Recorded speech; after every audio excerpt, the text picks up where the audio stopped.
लोग जो है घूमने आते हैं तो यहाँ कई कई दिन जो है स्टे करते हैं और बहुत ही अच्छे इलाकों में इसका शुमार किया जाता है। तो जब यहाँ ये हादसा पेश आया है तो आपको बताऊंगे बहुत सारे लोग बाहर के हिस्से में थे जो अंदर जा नहीं पाए थे और वो अंदर जाने की कोशिश कर रहे थे, लेकिन जब उन्हें मालूम पड़ा कि आग लग गई है तो वहां से निकल कर भागे। जबकि बाहर जो लोग मौजूद थे उनको पता चला कि यहाँ कुछ हादसा पेश आया है तो वो मदद की नियत से जो है यहाँ पहुंचे, लेकिन तब तक अंदर के हिस्से में आग बहुत तेज लग गई थी तो अंदर दाखिल होने का मौका ही नहीं मिल पाया। अब जब अंदर दाखिल होने का मौका नहीं मिल पाया तो जाहिर सी बात है कि बचाव के लिए तो कोई होना चाहिए, और जो लोग अंदर हैं, जो स्टाफ इन लोगों को भी जो है भागने का मौका नहीं मिल पाया क्योंकि यहाँ पे कोई एग्जिट गेट ही नहीं था। अब जो लोग बाहर के हिस्से में थे वो कुछ कोशिश कर रहे थे, लेकिन उनके पास चूंकि आग बुझाने के लिए कोई चीजें थी नहीं या कोई सहूलत नहीं थी। और जो यहाँ ये जो क्लब है, इस क्लब में भी जो है फायर सेफ्टी को लेकर कोई बहुत ज्यादा जो है नियम कायदे पर ये अमल कर नहीं रहे थे और ना इनके पास जो है आग बुझाने का कोई इंस्ट्रूमेंट वगैरह था। थोड़ी देर बाद जब फायर कर्मी यहाँ पहुंचे तो फिर उन्होंने आग बुझाने की कोशिश की, लेकिन चूंकि आग तब तक जो है पूरे क्लब को अपनी चपेट में ले चुकी थी तो उनसे जितना जैसा हो सका 3 से 4 घंटे तक मेहनत किया, फिर उसके बाद आग पर काबू पाए। अंदर के हिस्से में जो फंसे थे उनको निकाला गया, बचाकर कोशिश ये की है कि उनको जो है बचा लिया जाए। लेकिन आपको बताऊं कि इतनी बुरी तरह से जो शव थे वो जल गए थे और इतने ज्यादा हालत खराब थी, अंदर अफरा तफरी का माहौल था। कई शव तो 7 शव ऐसे हैं जो पहचान नहीं पा रहे, तो उनके लिए डीएनए का सैंपल लेकर फिर उनके परिवार के हवाले किया जाएगा। हालांकि पोस्टमार्टम की प्रक्रिया वगैरह पूरी की जा रही है गोवा मेडिकल कॉलेज में। अब अहम सवाल यही है कि इतना सब कुछ हो गया है, अब इसका जिम्मेदार कौन होगा? क्या एजेंसियां होंगी या जो सरकार है वो इस पर अपनी जवाबदेही करेगी, या जिस तरह से कांग्रेस ने मांग की है कि गोवा में नियम की अनदेखी बहुत ज्यादा की जा रही है, और दूसरी तरफ जो एमएलए लोगों हैं स्थानीय की उन्होंने फायर ऑडिट की बात कही, ये सारी चीजें हैं अब ये इनके बाद। लेकिन जो हादसा है वो तो ही गया है, अब आने वाले समय में इस तरह के हादसे ना हो उसको लेकर सरकार क्या कदम उठाएगी ये देखने वाली बात होगी। जी शायद बिल्कुल बने रहे हमारे साथ। Now we have a major update coming in. According to reports, the Burj by Romeo Lane nightclub in Goa was operating on the borderlines of the law. Constructed on what was once a salt pan, the nightclub was issued demolition notices by both the local village panchayat and the Goa Coastal Zone Management Authority. However, the demolition notice was stayed by the Directorate of Panchayat on appeal, allowing the nightclub to continue to operate. My colleague Shahid continues to be with us on the broadcast. शायद हमें पता जो जानकारी मिल रही है इस वक्त की 2 डेमोलिशन नोटिसेस भी जारी की गई थी इस नाइट क्लब के अगेंस्ट। इस बारे में आपको क्या जानकारी मिल रही है, ये क्यों जारी की गई थी और इन पे जो स्टे लगाया गया था उसके पीछे क्या वजह थी? जी देखिए, जो जानकारी मिली है उस जानकारी में कार्रवाई सिर्फ यही नहीं बल्कि और भी कई जगहों पर गोवा की तरफ से जो प्रशासन की तरफ से कार्रवाई के लिए नोटिस जारी की गई थी। वजह ये थी कि यहाँ पे जो है इनलीगल कंस्ट्रक्शन किया गया था और उसके साथ साथ जो अल्ट्रेशन और इसके साथ इंटीरियर जो चीजें की गई थी इसको लेकर प्रशासन ने इस पर कार्रवाई करने की बात कही थी। यहाँ पे जो है नोटिस इशू किए गए थे, लेकिन हैरानी इस बात की है कि उसके बाद भी जो क्लब है उसे जो है बहुत ही मतलब की बेफिक्री से चलाया जा रहा था। यही नहीं कि कार्रवाई के लिए जब उनको नोटिस दी गई है तो उस नोटिस पर भी जो है उन्होंने कोई बहुत ज्यादा उसे सीरियस नहीं लिया था, ना ही उन्होंने इस पर कोई जवाब दिया था। जबकि प्रशासन की तरफ से ये बात कही गई थी कि इस पर कार्रवाई की जाएगी, लेकिन तब तक जो है इनकी तरफ से सारी चीजें की ही जा रही थी, इंटीरियर से लेकर अंदर के जो इनलीगल कंस्ट्रक्शन है और क्योंकि पीछे के हिस्से में एग्जिट गेट नहीं था और जिस तरह से लोग यहाँ पे आके रुकते हैं और जो एरिया है यहाँ पे फायर सेफ्टी के जो है नियम है उस पर ये पूरी तरह से अमल नहीं किए थे। तो ये बहुत सारी चीजें थी, इसको लेकर प्रशासन ने नोटिस तो दिया था, लेकिन अहम बात यही है कि इन्होंने इस पर कितना अमल किया या प्रशासन सिर्फ क्या जिम्मेदारी नोटिस देकर शांत हो जाने की है? नहीं, जवाब यह है कि भाई प्रशासन अगर इस पर नोटिस दी थी तो प्रशासन की यह जिम्मेदारी थी कि वो इस पर सख्ती करती और इसको जो है पूरी तरह से बंद करती, लेकिन ऐसा हुआ नहीं है। प्रशासन ने इसको जो है नोटिस तो दे दी, अपनी खाना पूरी भी कर ली, लेकिन बावजूद उसके ये क्लब जो है चलाया जा रहा था और आज यही वजह रही है कि अपने लोग इसके मौत के मुंह में चले गए और अब जो है यहाँ पे कार्रवाई की बात की जा रही है। जी शायद बिल्कुल शुक्रिया हमारे साथ जुड़ने के लिए with all of those details and will continue to keep a close track on all developments, but let's slip into a very short break.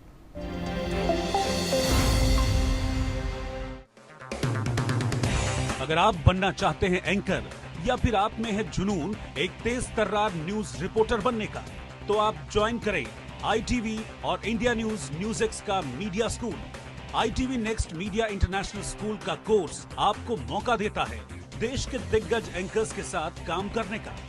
ITV next media international school में आप बेहद नजदीकी से देख पाएंगे किस तरह से ITV नेटवर्क के दिग्गज पत्रकारों की टीम दिन रात खबरों पर काम करती है। इस कोर्स के दौरान आप सीखेंगे एंकरिंग की एक एक बारीकी उन एंकर्स के साथ जो देश को रखते हैं हर खबर से बाखबर। ITV next media international school का ये कोर्स आपके एंकरिंग स्किल्स को करेगा इतना सशक्त मजबूत जिससे आप बनेंगे पत्रकारिता की दुनिया का वो चमकता चेहरा जो दुनिया देखेगी और पसंद करेगी।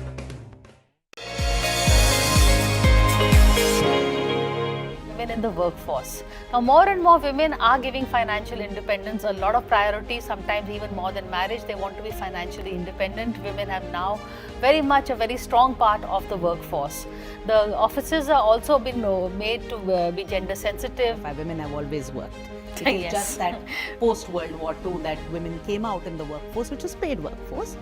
In the paid workforce, yes, there is always the first time that these imbalances are worked out. Women at work, and the solution for more women at work is not going to happen till such time that the care economy structurally gets addressed, which means that other than X number of days or weeks around the time that a child is born, caregiving has to be much more equally shared in society, in families, and between men and women. We're not waiting for someone else to rescue us. They're more concerned about keeping themselves stronger health-wise and applying it to them protecting themselves. They don't want to wait, for a Prince Charming to come and save them. Yeah. But they are their own savior. So What we women want at these times on NewsX.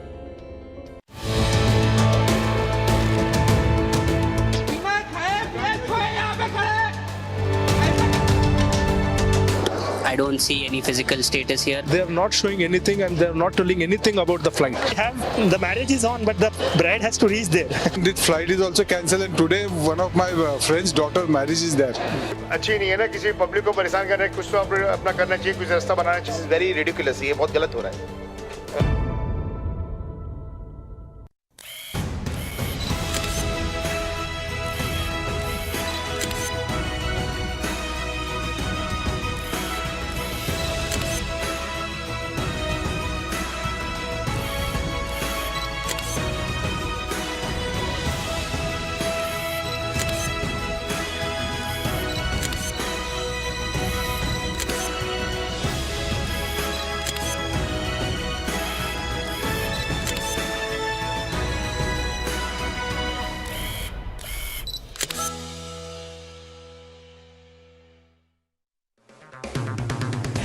अगर आप बनना चाहते हैं anchor या फिर आप में है जुनून एक तेज तर्रार न्यूज रिपोर्टर बनने का, तो आप ज्वाइन करें ITV और इंडिया NewsX का media school. ITV next media international school का कोर्स आपको मौका देता है देश के दिग्गज एंकर्स के साथ काम करने का। ITV next media international school में आप बेहद नजदीकी से देख पाएंगे किस तरह से ITV नेटवर्क के दिग्गज पत्रकारों की टीम दिन रात खबरों पर काम करती है।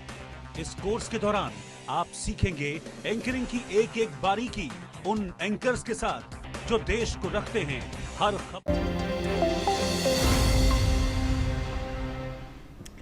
Welcome back. You're watching NewsX with me, Malvika, and the top story that we're looking at is the massive fire at the Goa Nightclub that has taken the life of at least 25 people. Now, according to reports, at least 100 persons were on the dance floor of the nightclub in North Goa when a fire broke out over there, and in an attempt to escape, some of them ran downstairs to its kitchen where they got trapped along with the staff. So those are the big major details that are now coming in with regards to how this fire exactly broke out. My colleague Shahid Ansari joins us for more on this story. Shahid, अभी हमें जो जानकारी मिल रही है कि at least 100 लोग जो थे वो प्रेजेंट थे उस वक्त नाइट क्लब के अंदर, और वो लोग किचन की तरफ भागे बचने के लिए, बट वहाँ पर जैसा कि हमें बताया जा रहा है सफोकेशन के द्वारा कई लोगों की जो है इसमें मौत हो गई इस हादसे में। और क्या आप इस वक्त जो ये डिटेल्स आ रही हैं कि कितने लोग प्रेजेंट थे उसके बारे में क्या बता सकते हैं आप? हादसा पेश आया है। जानकारी के मुताबिक जो बातें पता चली है 11 और 12 के बीच में यह हादसा पेश आया है। चूंकि बाहर रोड तक का एरिया और वहां जहां यह हादसा पेश आया है वहां का डिस्टेंस थोड़ा ज्यादा है, लेकिन जब ये धमाका हुआ है तो वहां जो वॉचमैन और जो बाकी बाहर से जो लोग थे उनको ये पता तो चला कि ये हादसा पेश आया है, और उसके बाद लोग भागे अंदर की तरफ। अंदर बाहर के जो लोग थे वो अंदर की तरफ इसलिए भागे कि आखिर हुआ क्या है, मदद के लिए भागे। लेकिन वहां जब अंदर पहुंचे तो आग लगी हुई दिखी और अंदर के हिस्से में उनको जाने का मौका नहीं मिल पाया। अब अंदर के जो हिस्से में लोग फंसे हुए थे उनको जो है बाहर भागने के लिए उन्होंने सोचा कि बचने के लिए बाहर निकले, तो उन्होंने किचन का रास्ता इस्तेमाल किया। लेकिन हैरानी इस बात की कि पीछे आग और आगे जो है वैसी था कि पीछे खाई और आगे कुआं।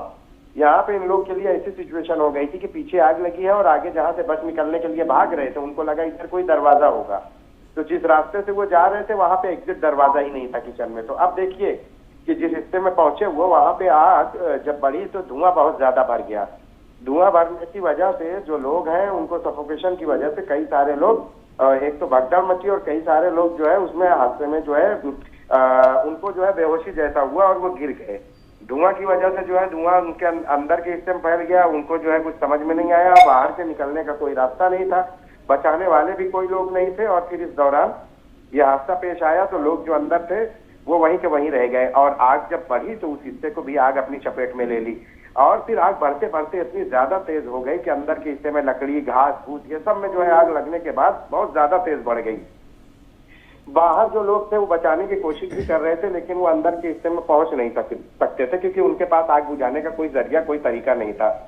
फायर सेफ्टी के जो नियम है उस पर भी जो है यहाँ क्लब के पास भी कुछ ऐसे इंस्ट्रूमेंट नहीं थे जिससे उसको आग को बुझाया जा सकता था।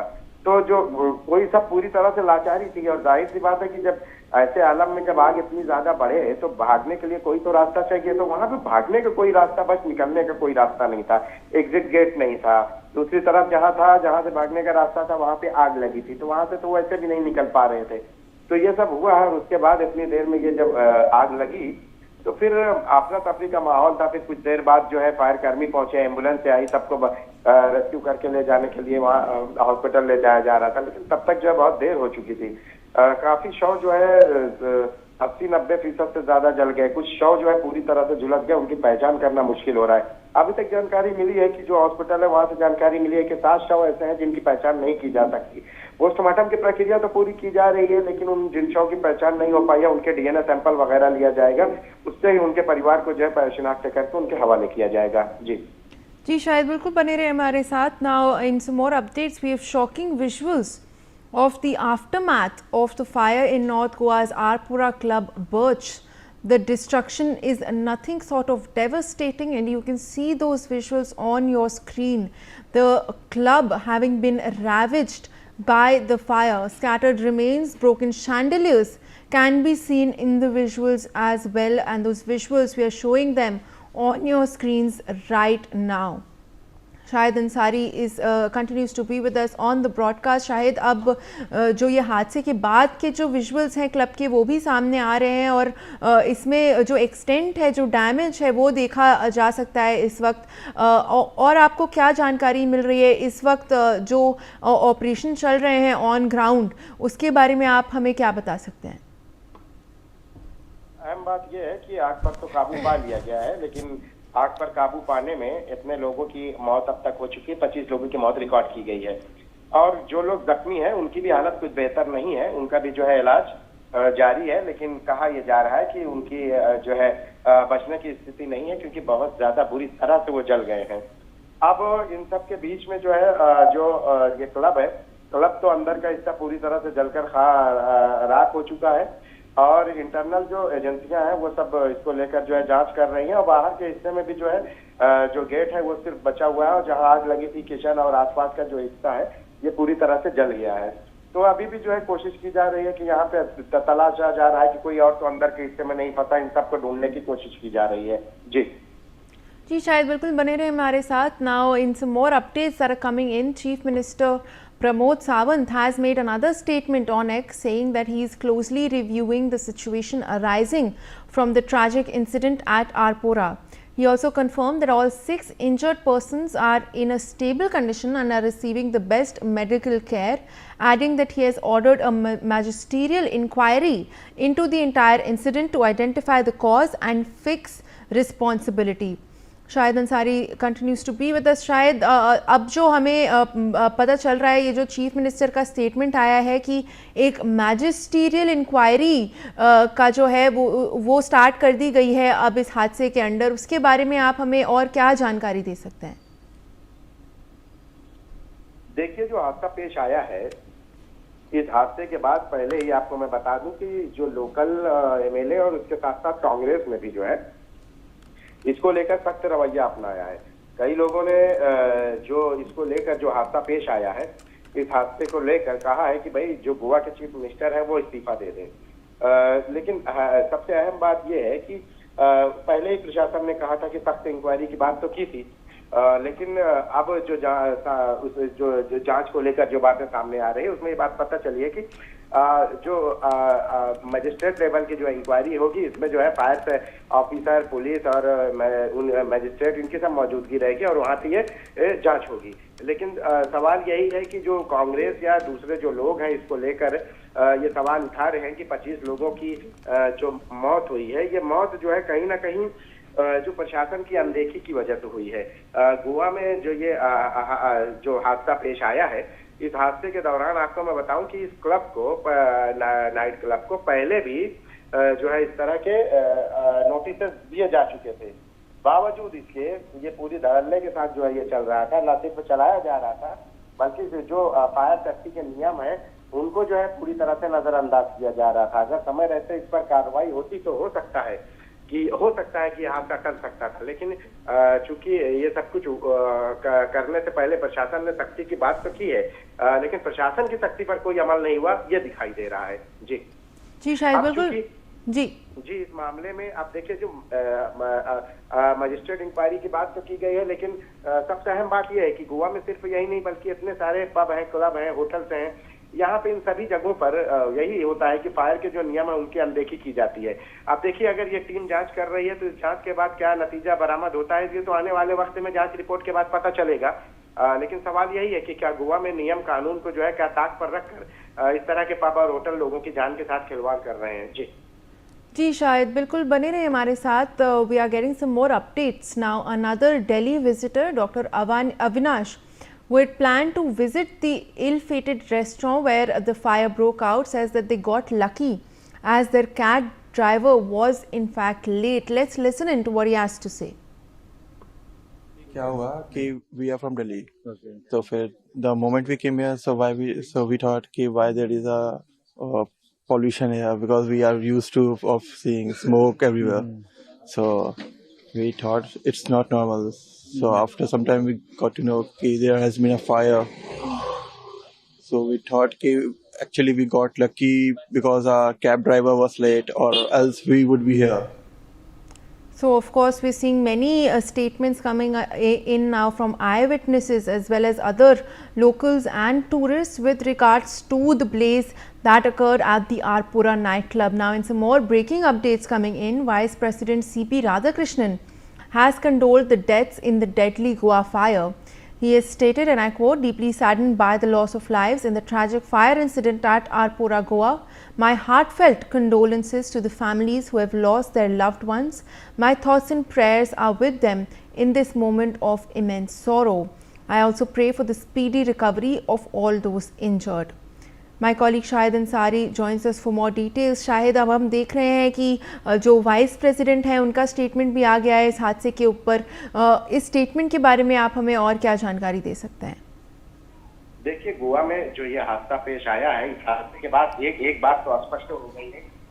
गोवा के हादसे में जो है जहाँ सब लोगों ने अपने अपने जो विचार व्यक्त किए हैं, लोगों ने दुख जाहिर किए हैं, और उसके साथ साथ जो है देखिए पीएम केयर फंड से जो है जो मृतक हैं, मृतक के परिवार को 2 लाख रुपए का मुआवजा, जो जख्मी है उनको 50,000 का मुआवजा, ये सारी चीजें देखिए जो की गई है, ये सारी चीजें करने के बाद आप देखिए कि सब तरफ से जो है इसको दुख व्यक्त किया जा रहा है, शोक व्यक्त किया जा रहा है। लेकिन सवाल देखिए एक अभी भी बरकरार है जिस तरह से कांग्रेस ने कहा है कि भाई ये सरकार की अनदेखी और सरकार की नाकामी है, तो देखिए कहीं ना कहीं जो 25 लोगों की मौत हुई है, ये मौत को हम कोई भी इतनी आसानी से नजरअंदाज नहीं कर सकता या नजरअंदाज नहीं किया जा सकता।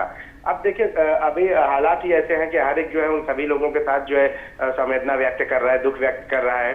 और बस सबसे अहम सवाल ये है कि भाई दोषियों के खिलाफ जो है देखिए मजिस्ट्रेट लेवल इंक्वायरी की भी बात कही गई और वो भी शुरू हो गई है, लेकिन सवाल यही है कि जो लोग दोषी हैं, क्या उन तक जो है ये कार्रवाई उन तक कैसे होगी या उन तक कार्रवाई कैसे उन सख्त कार्रवाई के दायरे में वो कैसे आएंगे, सारे सवाल है। क्योंकि आमतौर पर देखा गया है जब इस तरह के हादसे होते हैं तो जो लोग होते हैं इन पर कार्रवाई करने के बाद जो है वो लोग बच निकलते हैं, और जो लोग हैं मौत के मुंह में चले जाते हैं, फिर उनका कोई पूछने वाला नहीं होता। तो अभी भी जो लोगों की मांग है देखिए दुख व्यक्त कर रहे हैं और सख्त कार्रवाई की मांग भी कर रहे हैं लोग। और सवाल सबसे बड़ा यही है कि क्या जिन लोगों की मौत हो गई है उनकी मौत की क्या कीमत चुकाई जा सकती है क्या? तो जवाब भी उसका यही है कि नहीं। लेकिन इतना सब कुछ होने के बाद भी अगर अभी भी जो जांच का इंतजार किया जा रहा है, तो गोवा में इस तरह के आपको मैं बता दूं कि सैकड़ों हजारों होटल है, पब है, जहाँ पे जो है नियम और कायदे को जो है नजरअंदाज किया जाता है। अभी की बात है ये। जी शायद बिल्कुल। Thank you so much for joining us with all of those details, and we'll continue to track more updates. But let's now shift our focus to the nationwide indigo crisis.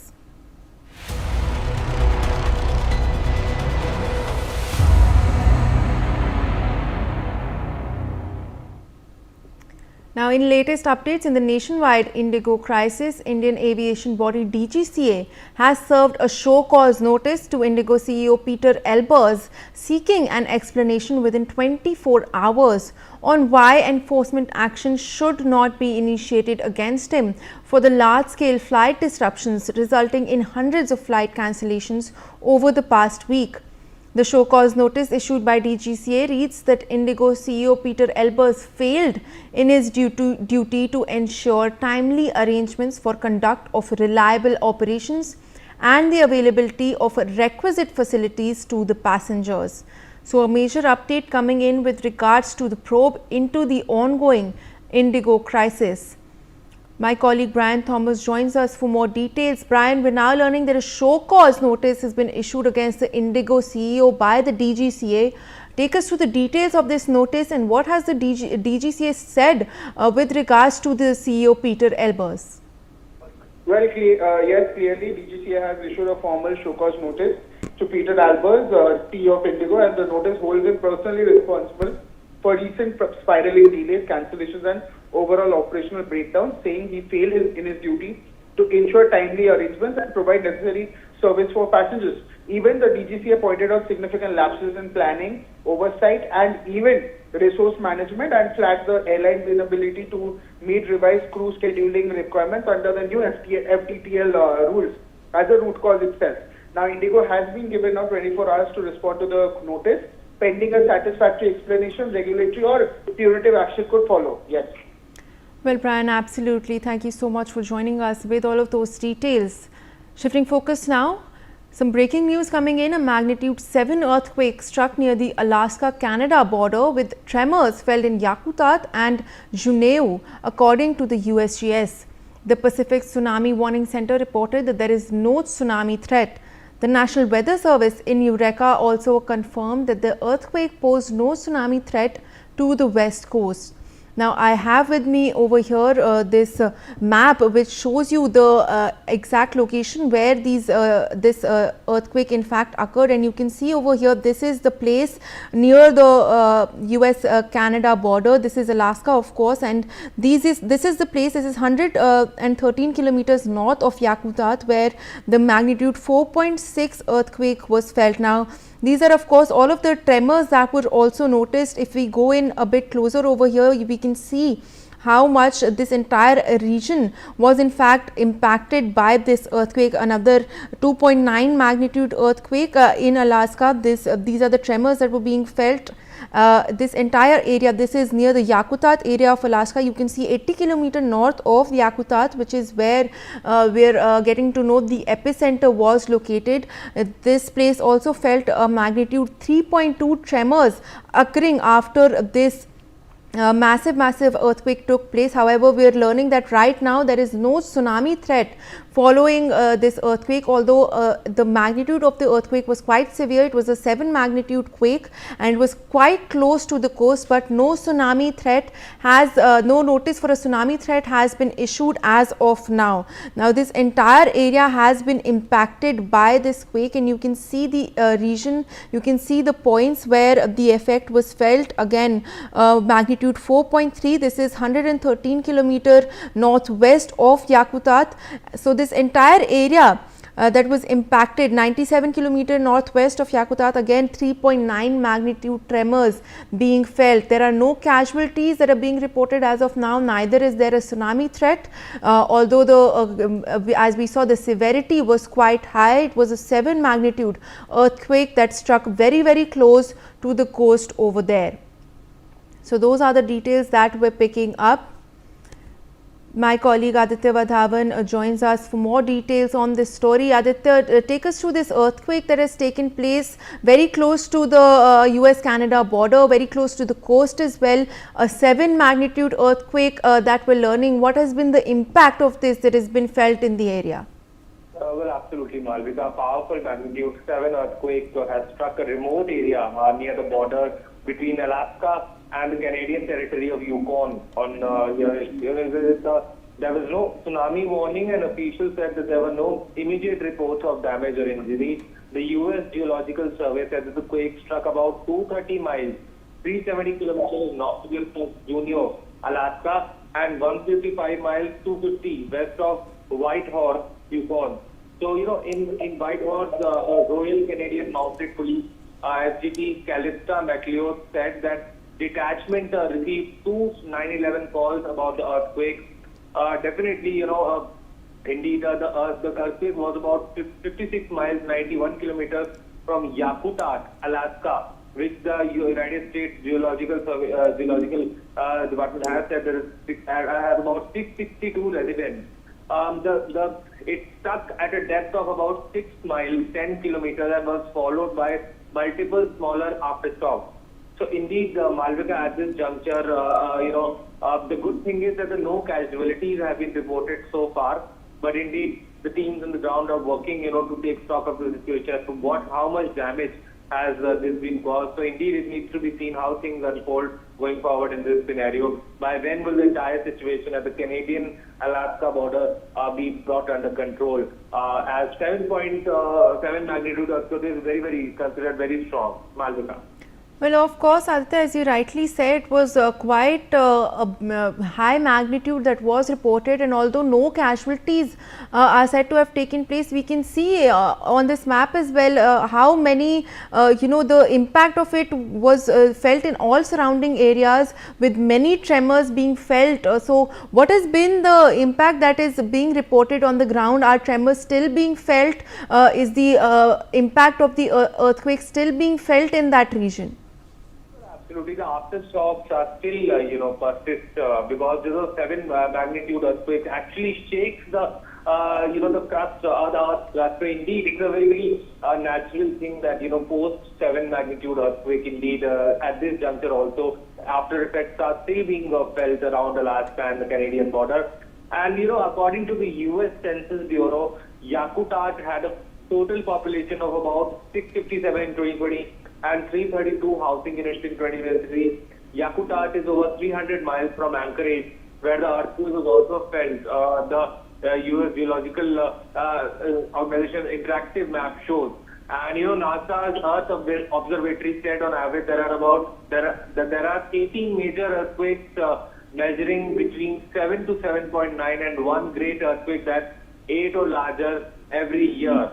So indeed, at this juncture, it needs to be seen, how things unfold in this scenario. However, no tsunami warnings or watches have been issued, according to the National Oceanic and Atmospheric Administration. Well, of course, Aditya, thank you so much for joining us with all of those details. And with that, viewers, we'll slip into a very short break. We'll be right back.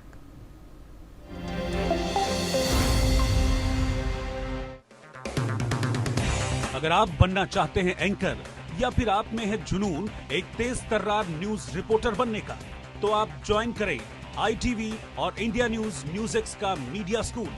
ITV next media international school का course आपको मौका देता है देश के दिग्गज anchors के साथ काम करने का। ITV next media international school में आप बेहद नजदीकी से देख पाएंगे किस तरह से ITV नेटवर्क के दिग्गज पत्रकारों की टीम दिन रात खबरों पर काम करती है। इस कोर्स के दौरान आप सीखेंगे एंकरिंग की एक एक बारीकी उन एंकर्स के साथ जो देश को रखते हैं हर खबर से बाखबर। ITV next media international school का ये कोर्स आपके एंकरिंग स्किल्स को करेगा इतना सशक्त मजबूत जिससे आप बनेंगे पत्रकारिता की दुनिया का वो चमकता चेहरा जो दुनिया देखेगी और पसंद करेगी।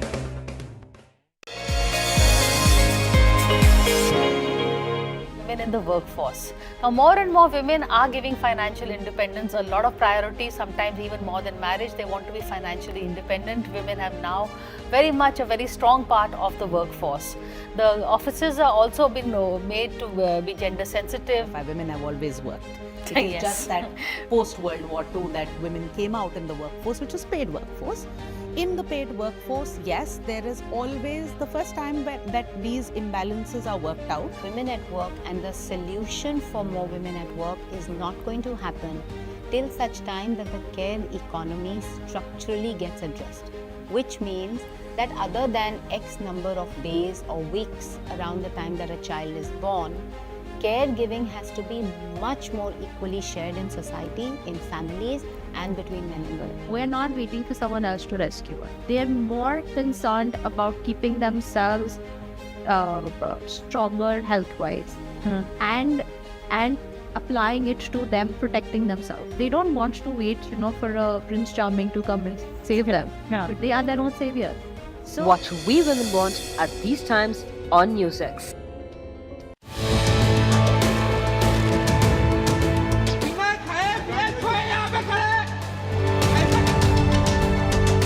I don't see any physical status here. They are not showing anything and they are not telling anything about the flight.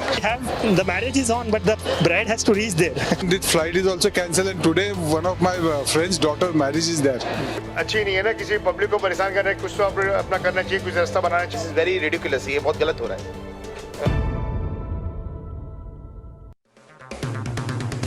अगर आप बनना चाहते हैं एंकर या फिर आप में है जुनून एक तेज तर्रार न्यूज रिपोर्टर बनने का, तो आप ज्वाइन करें ITV और इंडिया NewsX का media school. ITV next media international school का कोर्स आपको मौका देता है देश के दिग्गज एंकर्स के साथ काम करने का। ITV next media international school में आप बेहद नजदीकी से देख पाएंगे किस तरह से ITV नेटवर्क के दिग्गज पत्रकारों की टीम दिन रात खबरों पर काम करती है। इस कोर्स के दौरान आप सीखेंगे एंकरिंग की एक एक बारीकी उन एंकर्स के साथ जो देश को रखते हैं हर खबर से बाखबर। ITV next media international school का ये कोर्स आपके एंकरिंग स्किल्स को करेगा इतना सशक्त मजबूत जिससे आप बनेंगे पत्रकारिता की दुनिया का वो चमकता चेहरा जो दुनिया देखेगी और पसंद करेगी।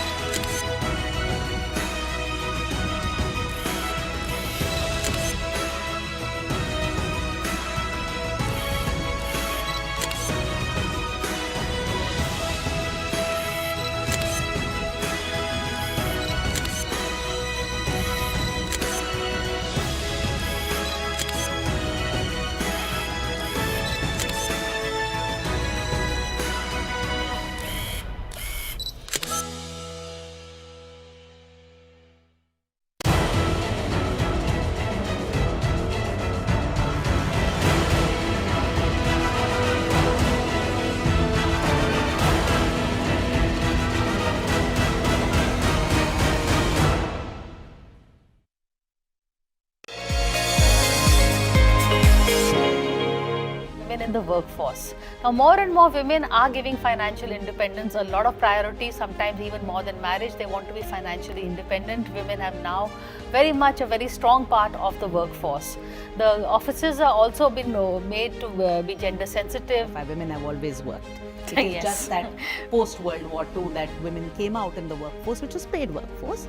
In the paid workforce, yes, there is always the first time that these imbalances are worked out. Women at work, and the solution for more women at work is not going to happen till such time that the care economy structurally gets addressed, which means that other than X number of days or weeks around the time that a child is born, caregiving has to be much more equally shared in society, in families, and between men and women. We're not waiting for someone else to rescue us. They're more concerned about keeping themselves stronger health-wise and applying it to them protecting themselves. They don't want to wait, for a Prince Charming to come and save them. But they are their own savior. So watch We Women Want at these times on NewsX.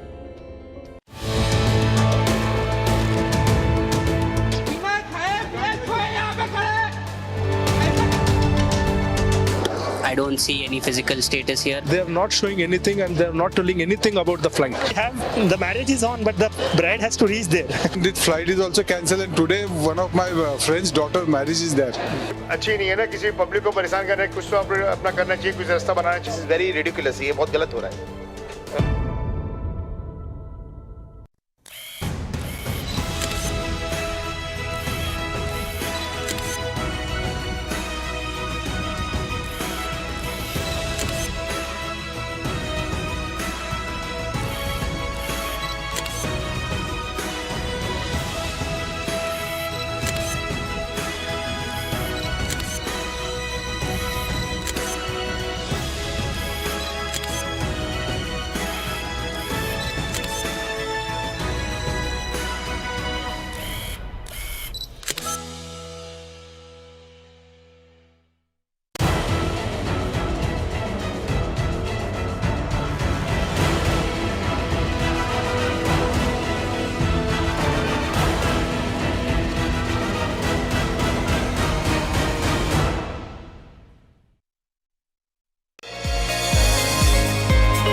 In the workforce.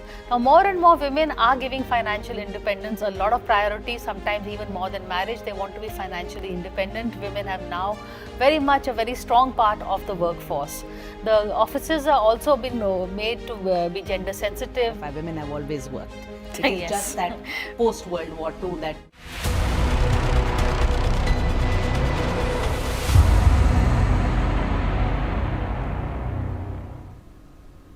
Welcome back. You're watching NewsX with me, Malvika, and we're looking at the nationwide indigo crisis. Now, amid the ongoing crisis, the Ministry of Civil Aviation has ordered Indigo to clear all pending passenger refunds without delay. Airlines have also been told not to impose rescheduling charges on passengers whose travel plans were affected. The ministry warned that any delay or non-compliance in processing refunds will trigger immediate regulatory action. However, the flight prices, despite the MOCA's fare caps, continue to be high. Let's in fact take a look at the flight prices today, and we will in fact be comparing them to prices along the same routes last month. Now, over here we have the prices from Bombay to Delhi on today and the same date last month, that is the 7th of November. Now, you can see that Air India tickets from Bombay to Delhi cost 5,500 to around 7,000 rupees, and that same route today costs around 9,286 to 12,823. Air India Express as well from 4,500 to 6,000 to around 10,647 to 12,608. So these two other airlines, Air India Express, these we know that apart from Indigo, this is the major airline that functions in the country, and you can see that they have almost doubled the fare prices along this major route. If we also look at SpiceJet and Akasa Air operating from Bombay to Delhi, you can see that last month tickets cost 4 to 5,500 for SpiceJet, and today they cost 7,620 to 8,256. Akasa as well, 4,200 to 5,800, and today the same route on the same airline costs you 16,405 to 16,805. That is almost 3 times the prices that were in place on the same route last month. Another major route, Calcutta to Delhi, another hotspot for a lot of flyers. Last month, tickets cost around 4,800 to 6,500 on an Air India flight. Today, they are almost triple, 16,560 to 19,779. You can see the massive difference that has come into place. Almost 20,000 are the flight prices from Calcutta to Delhi. Air India Express as well, 4,000 to 5,500. That was all it cost to fly from Calcutta to Delhi, and today it will cost you 11,362 to 22,415. SpiceJet and Akasa. SpiceJet cost 4 to 5K. Today it costs 16 to 18,000. Akasa as well, 4,200 to 5,500 was the price from Calcutta to Delhi, and today it is 13,575 to almost 14,000. Bengaluru to Delhi, another major route. An Air India flight last month cost you 5,000 to 6,500, and today it will cost you 16,639 to 49,901. So another major shocker over here, almost 50,000 to fly from Bengaluru to Delhi when we're already seeing a crisis ongoing when it comes to domestic flights in the country. Air India Express from 4,500 to 6,000, that's all it cost to fly from Bengaluru to Delhi. Today it will cost you 24,806. SpiceJet and Akasa as well, 4,200 to 5,500 was what a SpiceJet flight cost. Today it will cost you 23,911 to almost 28,000. Akasa Air from Bengaluru to Delhi on 7th November, it would have taken you 4,500 to 6,000 rupees. Today it will take you from anywhere near 19,000 to nearly 29,000. So we can see the massive difference that has come into place, and all of this despite the advisory, despite the directive for airlines to put in place of a price cap in order to avoid such a situation for flyers throughout the country. Those are the details that we're tracking. I also have with me my colleague Brian Thomas, who is in fact joining us live from Delhi airport. Brian, we can see that despite all of these guidelines, despite these directives, flight prices continue to soar very high. You are at the Delhi airport. What is the situation currently? Do you see flyers that have been impacted currently over there as well? Well, there is a very important visual that I rather want to highlight from where we are. Clearly, we are at IGI Terminal 1 of the airport, and yes, there have been today 7 to 8 flights that have been cancelled, and we've been talking to people. We spoke to one of the women whose name was Savita, who was affected. Her husband unfortunately passed away in Bengaluru itself, and clearly she had to go to Bangalore from Delhi itself, but again her flight was cancelled till tomorrow, and that man who has lost his life unfortunately is alone there while his family is stuck up here. Now what we are showing you, you can see the visuals also, and I want to highlight this very fact since we are on ground zero, and this is the most important visual for today itself, for now rather. You can see there have been tons and thousands of luggages just here. Now these luggages are of people whose flights have been delayed, cancelled. Their luggage have been checked in, but unfortunately they could not be checked in. Their flights have been cancelled. There have been few people who may have rather took an alternate flight, who have gone as a road journey for one place to another, or have just lost their hope itself. Now Indigo is supposed to hand over all these luggage, thousands of luggage, by tomorrow itself. Again, DGC has also given out a show cause notice to Indigo CEO itself. So clearly the situation remains adverse itself, and Indigo is also supposed to file a response within 24 hours itself. But now what you see are these visuals of the luggages itself, and you can actually understand the dire situation, the ordeal of people who are stuck up here, whose luggages have been here. There have been thousands of luggages just here, and there are people who are crying, who are sobbing. They want the luggages to be back, and they are not getting any hope what kind of response they would be getting, what response have been getting. We are doing case studies from ground zero. We are talking to passengers, and clearly the situation remains very, very dire and very difficult at this point of time as we are reporting. Well, of course, Brian, shocking visuals over there, especially coming in from a travel hub such as Delhi, and to see such visuals, to see hundreds and thousands of luggages just being kept over there of people whose flights have been delayed or cancelled. But Brian, we also have some breaking updates coming in at this point in time. Indigo Airlines reportedly took to X earlier today, making another apology and extending their gratitude to the customers and staff for their patience during tough times. Addressing the recent disruptions in their network, the message read, "We had cancelled a significant number of flights and operated little above 700 flights as of 6th of December, connecting 113 destinations. The main objective was to reboot the network, the systems and rosters so that we could start afresh today with higher number of flights, improved stability, and there are some early signs of improvement." My colleague Brian continues to be with us live from the Delhi airport. Brian, another statement by Indigo, and they have been making apologies. They've been saying that they're trying to normalize their schedules as well. But as you just showed us, the impact is still very, very severe, very, very massive. What do you think, with Indigo saying that operations will be normalized soon? Do you see that on the ground currently as well? Well, people are still stuck up and stranded itself now. Like I showed you the visuals of the luggages that have been stuck up here. I'll again just like to show you this very chart that has been played out here, which talks about the delays and cancellations itself. And when you get to see this, you get an understanding that more than 8 flights for today has been cancelled itself. You can see many such flights like Nagpur, then there is Jaipur, all these flights, Bangalore flights, they have been all cancelled itself.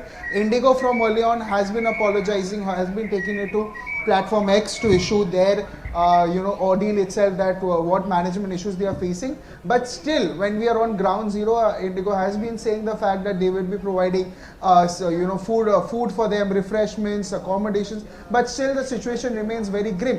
You can see many such flights. There have been 2 charts separately of different airlines, but if you focus on just Indigo, you get a great, you get an understanding that Jaipur, Nagpur, Mumbai is delayed. There is Itanagar also. So all these flights have been delayed, cancelled. Nagpur is cancelled, Bangalore is cancelled, Jaipur is cancelled, Gwalior is cancelled. So clearli all these flights, Jharsuguda also cancelled itself. So more than 8 to 9 flights for today has been cancelled. Again, the situation still remains better as of now, but again, people are still facing major ordeals at this very juncture itself. And this is not just happening in the national capital itself. It's happening in Mumbai, it's happening in Hyderabad, it's happening in Bangalore. So major international airports are seeing these major disruptions itself. Yes. Well, absolutely, Brian. Of course, despite the statements, we can see that the impact is still there. Flights are still delayed. They are still being cancelled. Now, in some further updates that we're tracking, Indigo has also reported an update on operations as of the 7th of December, that is today. The airline said, and I quote, "We are on our way to operate over 1500 flights by end of day. With regards to destinations, over 95% of network connectivity has already been re-established, as we are able to operate to 135 out of the existing 138 destinations in operation. While we understand that we have a long way to go, we are committed to build back the trust of our customers. We would like to thank all of our partners and government agencies for their constant support and guidance."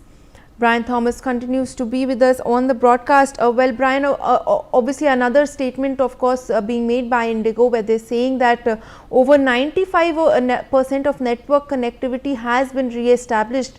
But as you just showed us, flights to major cities such as Mumbai, they delayed, Bengaluru cancelled. Take us through this statement made by Indigo. According to them, till when can we expect such a disruption to get normalized? Well, it is very difficult to say when will this become normal. Clearly, again, they have 24 hours from their end to reply to the show cause notice to the DGCM. They have tomorrow's time to give all those luggages that have been stranded there that we showed you to give back to them. What you see here behind me are these visuals where you are getting an understanding that the amount of flights that have been cancelled. Yes, they've been seeing all these things on their social media platforms, on their platform X, that they will refund cancellations. They will, also initiate refund processes. But when we are talking to people, the people are saying something otherwise itself.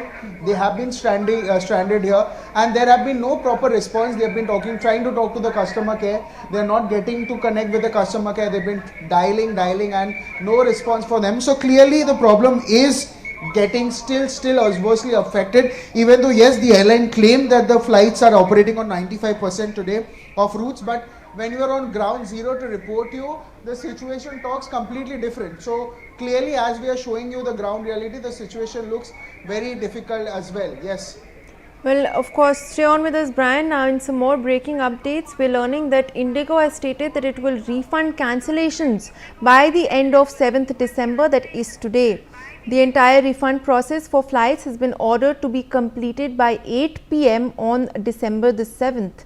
As we reported, the airline has claimed that flights are operating on 95% of routes. My colleague Brian Thomas continues to be with us on the broadcast. Brian, we're now learning that Indigo has been asked to refund all cancellations by today 8 p.m. Take us through the statements being made by the airlines with regards to the same. Well, clearly, as per the guidelines, the advisor is given, now Indigo is supposed to give a refund by 8 p.m. itself, but again, the situation still looks very grim itself. People are still frustrated. They have been still adversely affected because of the situation that is happening. Their luggages are missing. They are taking an alternate routes to respective destinations. They are maybe traveling via road. They are choosing railways. They are opting rail routes, alternate flights. So clearly the situation looks very chaotic. But again, what it was yesterday, the situation still looks far better than it was yesterday, but still people are still facing major wrath of the cancellations that is happening. Stay on with us now. In some more updates that we're tracking, we're learning that over 100 flights have been cancelled on Sunday as Indigo continues to face operational disruptions for a 6th straight day.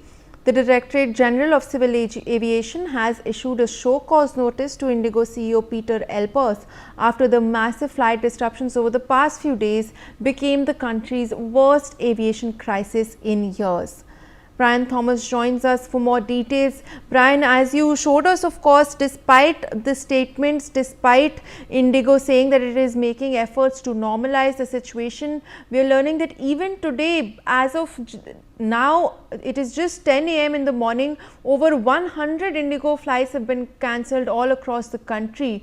Have you been able to speak to some people on the ground as well? You know, what is the feeling over there? Because as we're seeing, over 100 flights have been cancelled today as well. Well, clearly as of now we are here at the very airport, and clearly we have some people itself. आपका नाम बता दीजिए. Can you tell me your name as well? मेरा नाम चैत्रा है. मैं कर्नाटका से इधर कराटे खेलने के लिए आया था नेशनल चैम्पियनशिप को. अभी हमारा चैम्पियनशिप हो गया है, लेकिन हम वापस घर नहीं लौट सकते क्योंकि हमारा फ्लाइट्स जो था फ्राइडे था वो कैंसिल हो गया. फिर इधर आकर फ्राइडे हम रीशेड्यूल किया मंडे को, और अभी पता चला कि वो भी कैंसिल्ड हुआ है. तो अभी फिर से रीशेड्यूल किया है, पता नहीं कब हम वापस घर चल. Where were you going to? कहाँ fly करने? We are flying back to home, Bangalore. Yeah. And your flights have been cancelled for today. And did you get any response from Indigo side? Actually, we didn't receive any prior information as to our flights are cancelled. We checked status on PNR, and we got to know that one connecting flight is available from here to Ahmedabad. Ahmedabad to Bangalore is cancelled. And then again we had to come here to get it rescheduled. We have got it rescheduled again via Pune, but they are not sure if that is confirmed or not. And you're in the same situation as her. You're also flying back to Bangalore itself. Yeah, we are actually flying back to Bangalore. From there, I need to go to Mysore, and I have my exams on Tuesdays. and the flight was rescheduled to Monday. Even that flight has been cancelled, and today they have given the other flight. I don't know whether it is going to fly or not. So hopefully we'll. So finally, Indigo has also said they'll give you refreshments of anything of sort. Any kind of help that you're getting from them? Did you get any? No refreshments has been given, or no accommodation has been provided from them, and they are also not given the surety that they're gonna claim this or not. Reimbursements are also like employees are just telling we can apply for reimbursement, but that has to get accepted and then we will get. Apparently, what Indigo has said also, they are supposed to give you a refund by 8 p.m. today. So did you get any notification from them? No, we are not getting any notification at all. The Indigo customer care number is disabled since a week. We are trying to contact them, that is not happening. We have put tons of mail, even that is not working. And we are not getting any updates regarding the flights, and I have no hopes that. What time did you come here at the airport? We have come like 8 o'clock in the morning. It's been 3 hours. Yeah. Thank you so much for talking to us. Thank you for your time. So yes, clearly Malvika, we've spoken to a couple of people, and the situation, like you heard from them, who literally have appeared for karate championship, they are also stuck here. Of course, Brian, as you saw, viewer statements by the customers, statements by those who are flying via Indigo, and we're learning that no updates are being provided to them, no refreshments, no accommodation, nothing has been provided to them despite the airline's statements being made to the contrary. In fact, in some more breaking updates that we're tracking, we're learning that the central government has fixed airfares for all airlines. No airline will be able to charge more than 7,500 for a distance of 500 kilometers and rupees 12,000 for a distance of 500 to 1,000 kilometer. The maximum fare has been fixed at 18,000 rupees. However, this fare limit will not apply to business class tickets. So those are the details that we're tracking. Manish Mehta, my colleague, is joining me from the Ranchi airport. Manish, इस वक्त काफ़ी updates हम track कर रहे हैं. ये जो Indigo crisis चल रहा है, इसको लेकर कई गाइडलाइंस, कई डायरेक्टिव्स जारी किए गए हैं, but still we are seeing that कई इंडिगो की फ़्लाइट्स अभी भी डिलेड हैं, कैंसल्ड हैं. इस वक्त रांची में क्या स्थिति है, आप क्या बता सकते हैं हमें इंडिगो को लेकर? इस वक्त वहाँ पर क्या स्टेटस है? देखिए, पिछले दिनों की तरह आज भी अगर हम बात करें तो इंडिगो की कई फ्लाइट्स जो है वो कैंसिल है. मैं आपको दिखाना चाहूँगा, आप देख सकते हैं ये जो डिस्प्ले बोर्ड है उसमें साफ तौर पे अगर देखा जाए तो जो रांची से बैंगलोर की फ़्लाइट है वो डिले चल रही है, रांची से जो पटना की फ़्लाइट है वो कैंसिल कर दी गई है.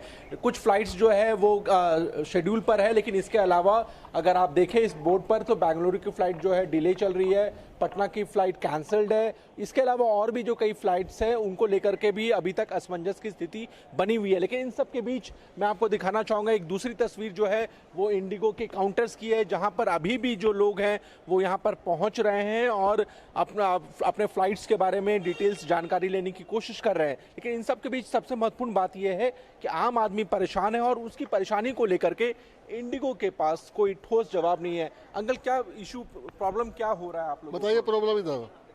जी, आप भी बताइए. प्रॉब्लम यही हो रहा है कि राइट टाइम तो बताता नहीं है, कभी बताता है 1 घंटा लेट है, कभी बोलता है 2 घंटा लेट है, कभी बोलता है 3 घंटा लेट है. आदमी आसरा देख रहा है और उसके बाद बता देता है कि फ्लाइट कैंसिल हो गई है, वो भी बोल देता है. तो बैठे हैं. तो किसको जाना था, किसको यात्रा को जाना था? अच्छा, आपकी जो बेटी है उन्हें जाना था. हाँ. तो आप क्या करेंगे, आप लोग क्या कर रहे हैं? वेट कर रहे हैं. वेट कर रहे हैं. वेट करने के अलावा कोई ऑप्शन नहीं है. कहाँ से आए अंकल? रांची के? रांची से आए. तो फिलहाल आप सुन रहे हैं कि यहाँ पर वो कह रहे हैं कि हम सिर्फ वेट कर रहे हैं, इसके अलावा हमारे पास कोई ऑप्शन नहीं है. हमारे साथ और भी लोग हैं, उनसे भी बात करते हैं. मैम, आप कहाँ से आई हैं? मतलब यहाँ पे आप रांची की हैं कि बाहर की हैं? बाहर की हूँ. बाहर से आई है. हाँ. प्रॉब्लम क्या हो रहा है? मुझे यहाँ से जयपुर जाना था, हाँ, जो कि कल जाना है. हाँ, लेकिन टिकट इन लोग कैंसिल किए और इन्फॉर्म भी नहीं किए हैं. एटलीस्ट एक मैसेज तो करना चाहिए. टिकट कैंसिल कर दिए हैं. यहाँ से कलकत्ता का तो है, कलकत्ता से जयपुर का उन लोग कैंसिल कर दिए हैं. तो इसके आगे कोई इन्फॉर्मेशन ही नहीं किए हैं. वो तो अभी हम वेबसाइट पे चेक किए तो पता चल रहा है कि जयपुर से, ये कलकत्ता से जयपुर वाले कैंसिल कर दिए हैं. वही बस पता करने के लिए आए हैं. यहाँ पे क्या बता रहे हैं काउंटर पे, आपको क्या इन्फॉर्मेशन? ये बोल रहे हैं अंदर जा करके पता कीजिए. अंदर वाले बोल रहे हैं कि बिना टिकट का तो आपका कल का टिकट है तो अंदर जाने ही नहीं देंगे. अभी आप लगातार परेशानियों से जूझ रहे हैं। हाँ, अब मुझे जाना जरूरी था, तो अब वो यहाँ पे देखते हैं। तो बिल्कुल ये काउंटर की मैं आपको सीधे तस्वीरें दिखा रहा हूँ कि कैसे पैसेंजर्स और जो इंडिगो के जो स्टाफ्स हैं उनके बीच कन्वर्सेशन चल रहा है। आप देखिए कि यहाँ पर भी अगर रांची की बात करें तो लगातार आम आदमी परेशान है और इन परेशानियों के बीच जो है जो स्टाफ्स है उनके पास कोई ठोस जवाब नहीं है कि आखिर अब वो जो आम आदमी है उन्हें वो क्या कहेंगे, क्या उनके पास जवाब है। लगातार फ्लाइट्स कैंसिल किए जा रहे हैं, डिलेड चल रहे हैं, लेकिन इसके बावजूद कोई सॉलिड उनके पास इंफॉर्मेशन जो है वो पैसेंजर्स को नहीं दिए जा रहे हैं। जी मनीष, बिल्कुल। और जैसे कि हम देख रहे हैं वहाँ पर कई इंडिगो के स्टाफ भी वहाँ पर हमें दिख रहे हैं कि आपकी उनसे बातचीत हो सकती है, उनसे आप अपडेट ले सकते हैं इस वक्त उनका क्या कहना है इस सिचुएशन को लेकर। क्या वो कोई अपडेट, कोई एक्सप्लेनेशन दे पा रहे हैं इस वक्त वहाँ पर? बिल्कुल, मैं कोशिश करता हूं कि इंडिगो के जो स्टाफ्स हैं उनसे बात करने की, क्योंकि वो काउंटर के दूसरी तरफ हैं, तो वो क्या कह रहे हैं मैं कैमरे के जरिए वो सुनवाने की कोशिश करता हूं। सर, क्या इशू हो रहा है? 5 का मेरा टिकट था, 5 तारीख का, तो कैंसिल नहीं हो रहा है। ऐप पे ट्राई कर रहा हूँ, नहीं हो रहा है। और आज का टिकट लिया हूँ, आज का टाइम पे है बता रहे हैं, तो आज का PNR कैंसिल करवाने आया हूँ। टिकट ऐप पे नहीं हो रहा है, कैंसिल करने पर यहाँ पे नहीं हो पा रहा है। ऐप पे ट्राई करे तो नहीं हो रहा है। अरे चलेगा। तो यहाँ पर लगातार जो है लोगों को इश्यूज हो रहे हैं। ये भाई कल भी हमें मुलाकात हुई थी, आज क्या इशू हो रहा है आपको? वही टिकट कैंसिलेशन का लेके आए कि पहले से प्रिपेयर रहे हम कि क्या होगा क्या होगा। कल भी इन्होंने कुछ आंसर नहीं किया था कि ये फ्लाइट होंगी कि नहीं होंगी, अब आज फाइनल करने आए हो। क्या हम कोशिश करते हैं जो इंडिगो की स्टाफ है वो आई हुई है, उनसे एक बार बात करने की कोशिश करते हैं, हालांकि वो काउंटर के दूसरी तरफ है कि वो क्या कहती हैं। E6CJPZ I left. Yes, ma'am. Ma'am, आज जो फ्लाइट्स कैंसिल हो रही हैं उसको लेकर के लोगों में काफी नाराजगियां हैं, तो उसको लेकर क्या कर रहे हैं आप लोग? बताइए आप लोग। They can't answer. They don't have any kind of responsibility over here. Just hiding the answers.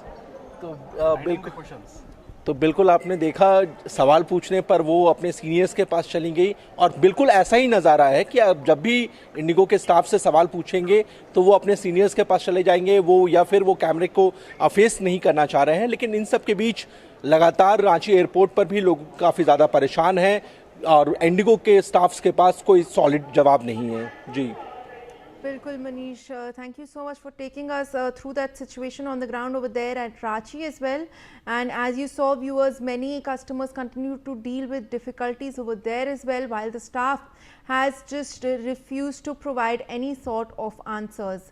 Now, in some more updates, the Railways has announced 89 special trains across all zones over the next 3 days to help passengers hit by Indigo's widespread flight cancellations.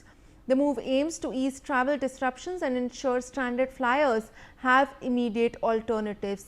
So, a major effort being made by the railways as well. I have my colleague Abhishek Singh joining me live from Lucknow Airport with more updates on these impacts being felt. Abhishek, इस वक्त लखनऊ में क्या स्थिति है? वहाँ पर भी ऐसे ही डिलेज और कैंसिलेशंस आज भी देखे जा रहे हैं। लोगों का क्या कहना है इस क्राइसिस को लेकर?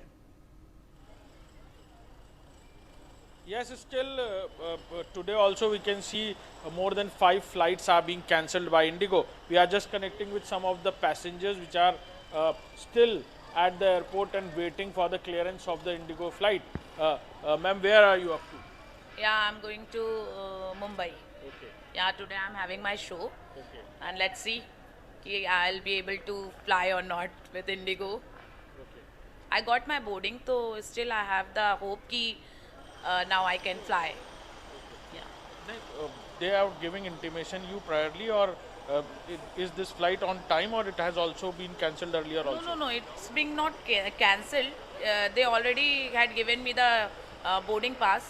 So now the flight is on time. Let's see what will be happening. Okay, you have a show to go there. Yeah, today I have my show at Mumbai. Okay. Professionally, I am a singer, so our earning is shows, doing shows every day in most of the cities. and organizers are literally, they are saying ki I'll not pay for the flight this much, 70,000, 40,000. So ma'am, better the show is cancelled. So we can't do, because it's a risk for us. So hope ki Indigo hamari penalty they'll pay. You are also opting for, you have opted for some other airlines also. You have seen Akasa, yeah, I had seen Akasa and Air India, but the rates were so high कि people can't afford that much, double and triple. Why to afford double and triple rate? That's why. Although government has ordered the Indigo to just refund the money of all the passengers who wanted to refund it till the evening. That's really great for all the passengers, because money is very important in life, and if we'll waste like this, then what we'll do? So thank you government. People are also facing professional obstacles because of these flights. Yes, obviously people are having so many meetings. Some are having their shoots. Some are having their Family events. affairs Yeah, also. family affairs, health issues. It can be anything. So it's not good for the passengers. Thank you. You can see the visuals also outside the ticket counter of Indigo. People are here. People sometimes got panic also because they didn't get the intimation from the Indigo, and the normalization is not still there with the flights of Indigo and their schedules. And this is the reason why people are here, and some of them are still asking for the refunds and all. But the notice board, you can say the information board, Yes. which is shown here, more than 5 flights are still cancelled by Indigo, and people are, some of them are getting intimations from Indigo, and some of them are reaching airport, and after then they are knowing they are getting the information from the Indigo ticket counter that their flight is rescheduled.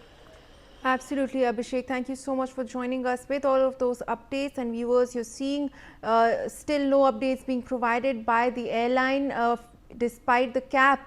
Prices of other airlines continue to be high as well. We'll continue to track the Indigo crisis very, very closely. But for the meantime, let's slip into a very short break. We'll be right back.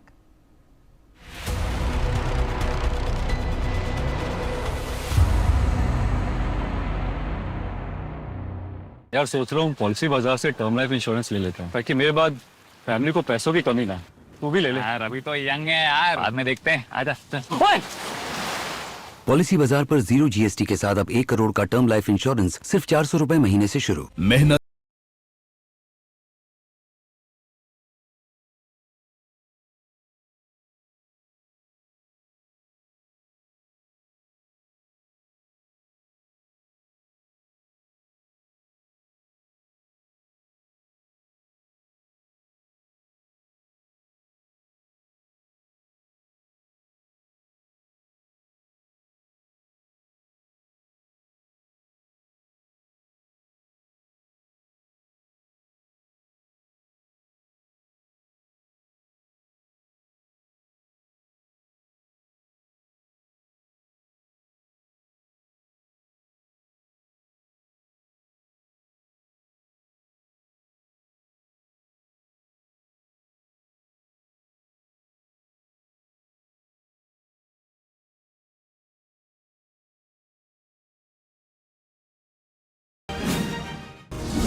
Hello and welcome to a very special cover story conversation. I have with me Shugata Srinivas Raju. He's an author and a columnist. He's written a book on Rahul Gandhi, The Strange Burden, which looks at the politics and the predicaments of being Rahul Gandhi. It's an excellent read and holds true even today. I think it's been about 4 or 5 years since you wrote the book, Shugata, but it's really something that helped us a lot to understand the politics of the Congress party. And today I have you with me to discuss more of the same. So welcome to this conversation. Thank you. Shugata, basically, we are talking today, the Congress has, the opposition has lost Bihar. How much of a role the Congress had in the defeat is something I'd like to talk to you about. But basically, Rahul's Congress, how do you see it? Because again, I'm hearing the murmurings. I don't think there is talk of a split. I don't see that happening, but there is a huge discontent among the Congress leaders with Rahul and his team. So what have you heard? What do you think about this? Priya, I hear very similar things that you have heard. But, the reasoning may be different as to why it has reached where it has reached. The reasoning that one may offer may be slightly different. I see the major problem, as many others have seen it, in the inability of Rahul Gandhi and his other colleagues to actually do politics the way it is traditionally done. So there may be problems with the way you do politics traditionally in any country, but then, it's about a power game. It's a game where you stake claim to the chair, and power is always not something that is offered to you on a platter. Power is something that you have to fight for. That ability to fight is something that Rahul Gandhi, I feel personally, has discounted from day one. He has always tried to tell you that it is a kind of spiritual exercise, at one point of time. He has tried to make it look like something that is not, that is poison. Power is poison. He enters the whole, arena of such a hard fought kind of arena with this presumption that it could be poison. Of course, he quotes his mother, but then, he adopts that kind of a line very early in his political career. He sort of leans towards that. So there may be very different reasons as to why he sort of picked that line and has been extremely cautious about allowing power to sort of consume him the way it consumes a lot of Indian politicians who sort of start chasing it in a very different way. So that may be commendable on his part that he has not allowed it to consume him, and he has always tried to look down upon it. But power is something like a maiden. You have to chase it. So that he has not done. So that is point number one.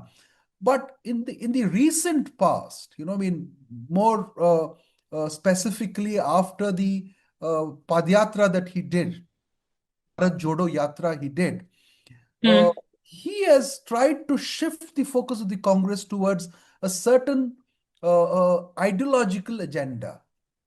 See, ideological agenda is something that that works for a political party when it is violated. I don't think Modi has behaved like a Hindutva czar after he has become the prime minister of this country, or when he sort of tries to win an election. There are several components that go into the winning of an election, and not just your ideological position. But Rahul Gandhi has tried to blinker the Congress with his ideological vision. In fact, he has borrowed a lot from his allies.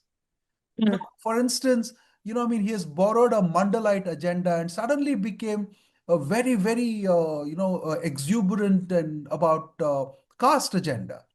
So which is not what his father or the Congress party. So that is, the Congress was a kind of a omnibus party, an umbrella party which accommodated a lot of people from different walks of life, different castes, and negotiated internally extremely well for many decades. Indira Gandhi also did it extremely well. I think the decline started, in decline in the sense that the inability to negotiate a complex terrain like that started with Rajiv Gandhi, because he got a fantastic mandate and then he lost it all, in less than 5 years. So he was unable to sort of control or push forward something that he had that had been offered to him on a platter. It was literally offered to him on a platter. So that so the Congress's move towards a certain ideological thing hardens its position on a lot of things. The caste thing, for example, if you look at the Bihar, you mentioned the Bihar elections. Now it's very, very clear. I may be wrong on this, but I would like to sort of hazard a guess that I think the Mandal way of doing politics in India after BJP has been in power for 12 years has moved on. It's not that caste has gone. It's, caste as a kind of, identity marker which helps in, bringing people together or organizing, will continue to be there. But the specific Mandal way of exploiting caste to get votes. I think people have gone beyond that. If you look at the results of Bihar, it looks very interesting because the BJP or the NDA took care of the 50% of its electorate. That is the women vote. I mean, that is a universal vote bank, the gender vote bank, which does not get curtailed, which used to get curtailed by caste, religion. It used to have it would be a very splintered thing. Say, for instance, if a Yadav man was voting for a particular party, the Yadav women were also assumed to be voting for that party. But now you see that split has happened. A Muslim woman is not voting along with a Muslim man. Probably she is the secret ballot, the idea of a real democratic freedom is, I think, being experienced in the huge demography which constitutes really 50% of your electorate, that's women. So I think that universalism that has come in has jolted the way you do caste politics. But in fact, Yashwant Deshmukh said that the new MY is now Mahila and youth rather than that's Muslims right. and Yadavs. I think the Prime Minister also used it in his victory speech later after the Bihar thing. So, but now look at the Congress. See, like Johnny come lately into the whole Mandal agenda, Rahul Gandhi picked it up when Modi was trying to create a flatter kind of electorate across India, which was based on universals. Like gender is one part of it, youth is another thing. So for every splintering that the opposition tried to do with, say, this caste with this combination and that religious combination with something else, Modi he may see, it's not that they have not done caste engineering or social engineering. They do it, but their messaging was very different. They created a certain kind of universal messaging. Youth, Mahila, and then, it could be Vikalang, Divyang, the disabled. As a larger categories, they started pursuing the whole thing as larger categories. While the Congress, which was doing that earlier, allowed that whole space to be taken over by the BJP by, coming into great fondness with the caste agenda, which was, I think the bus had moved, the train had moved. But he tried to get into that. And without particularly understanding what it is in the Indian context, because if there's any politician in India today who has not experienced caste firsthand and who does not even know the realities of caste, it is Rahul Gandhi. Because I don't think that identity has ever affected him. He has always been kind of secluded and protected. And I mean, the whole being protected and secluded does so many other things to you. But, when it comes to social realities like caste, it affects you even more. So that is the reason why for him, it is a project. Caste is a project. Going and watching somebody do work with their hands, a farmer or a workshop person, repairing automobiles. All of that is a project for him. While for the rest of the political class, it's a lived experience. Right. It's a reality. Very well said. Yeah. So he's been moving from one project to another. From 2017, if you look at that's the time around which he became Congress president and all that. So he was first, what did he try to do? He tried to embrace the idea of religion. He was trying to soft pedal religion in a certain way. He was making claims that he was also from the upper caste. And then, a lot of those things. And he used to go to Vaishno Devi, walk up the hill, do a lot of such things, which he thought was necessary to counter the BJP or at least take away a chunk of their votes or look neutral.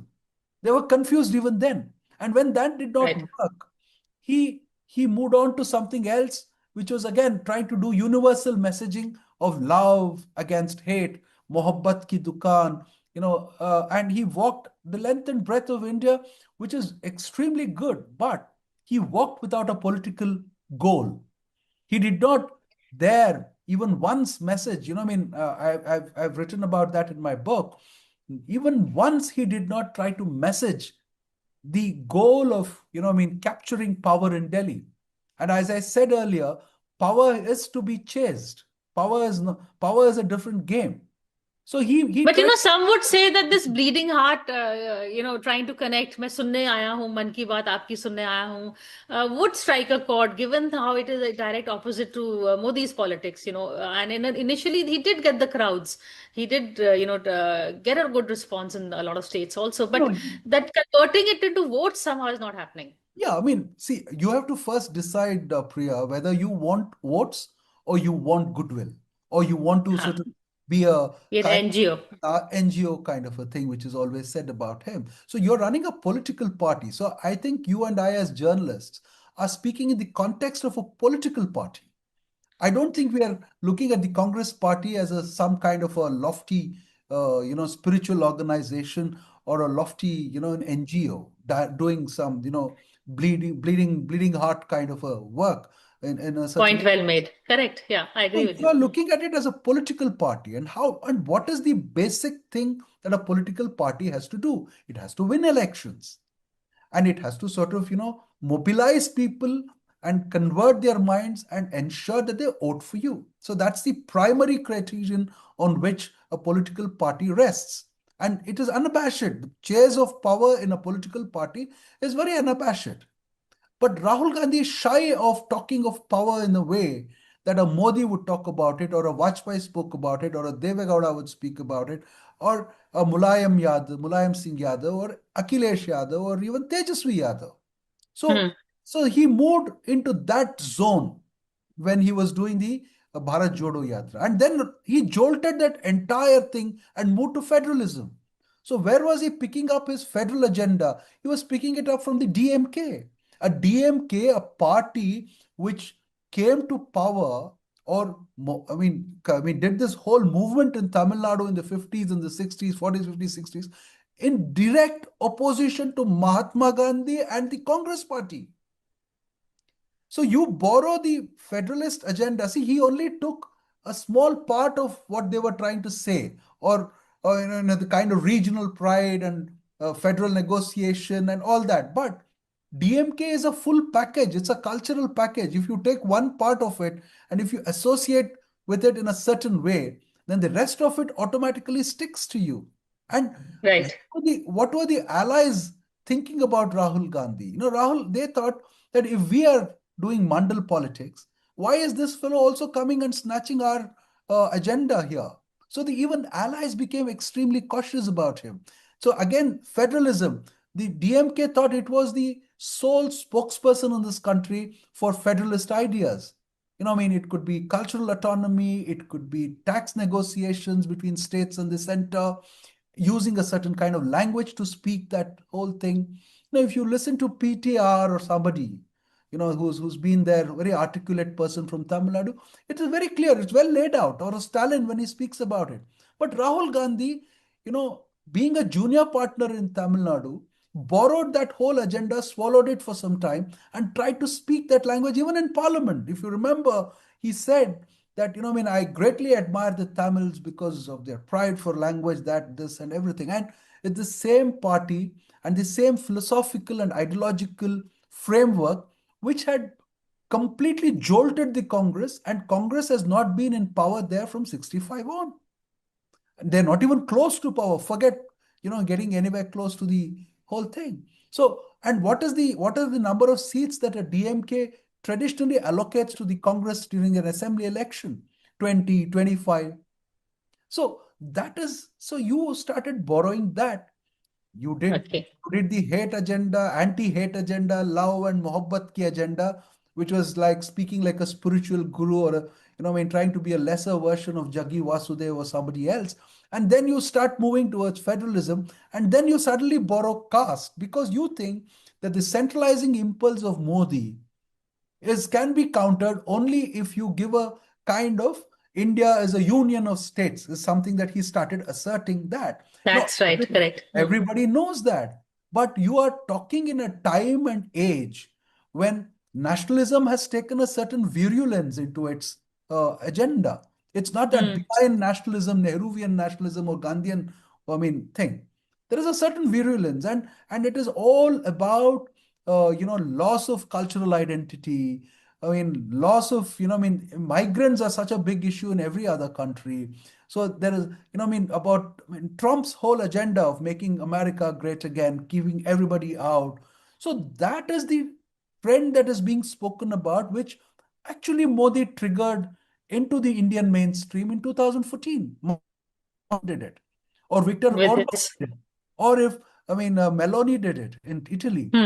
It had started, and you were missing that thing. So all that you had to think of. It was a very difficult situation for him to counter. But then you should have been at least conscious and aware that you need a narrative to counter the cultural nationalism that is happening out there. You know what cultural nationalism has done I'm to going to hold you on to this thought and take a quick break, but we're going to come back and I'm going to ask Sugata to continue his chain of thought and, go a bit more on this. So stay with us.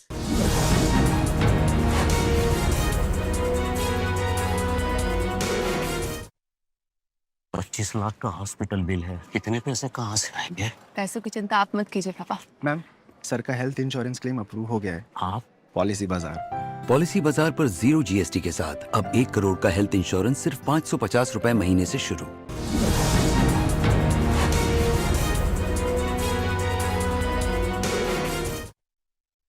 'Hello and welcome back to Cover Story. We're in conversation with Sugata Srinivas Raju. He's an author and a journalist. And of course, we're talking to you about the politics of Congress, in particular Rahul Gandhi. Since you've also written a book on him, you followed him closely. We were talking about what he's doing to counter Modi and whether he's doing the right thing. And we were talking about cultural nationalism. So complete your thought. Yeah, so cultural nationalism, what that has done to Modi, or what in other words is Hindutva politics, is that it gives you a default air cover. It gives you a 20% head start in any election. So the rest of it is what you do is you build on that 20% or 25%, depending on what your assumption is that you've gained. But for the Congress, it always starts at a 0 point. There is no air cover.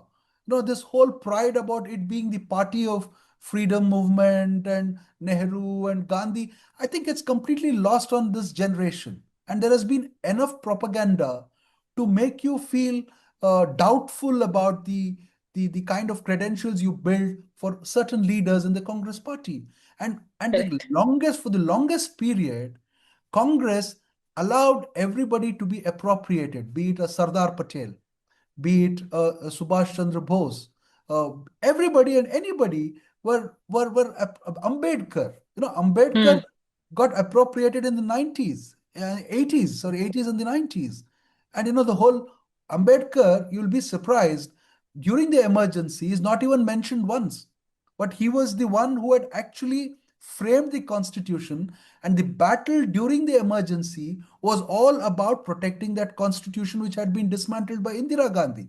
JP becomes the face or someone who's trying to protect the constitution, but 5 or 10 years down the line after emergency is lifted, Ambedkar becomes the face of this whole thing. So Ambedkar becomes a universal figure, and Congress is still not appropriating him or going back to him or taking him into, their pantheon of leaders.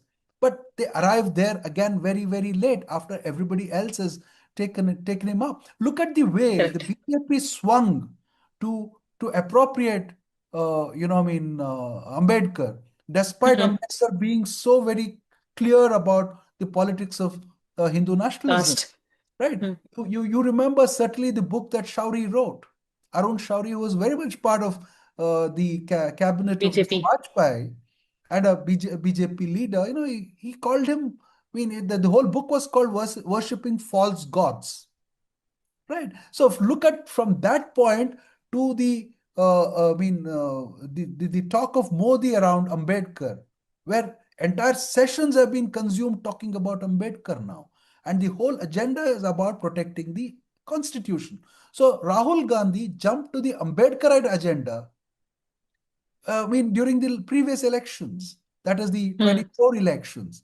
So it was so there was Mohabbat ki Dukan, there was caste, there was federalism, and there was protecting the constitution. So again, would say Mayawati or any other Dalit leader, allow that agenda to be taken over by the Congress. Like the DMK will not allow you to take over the federalist agenda.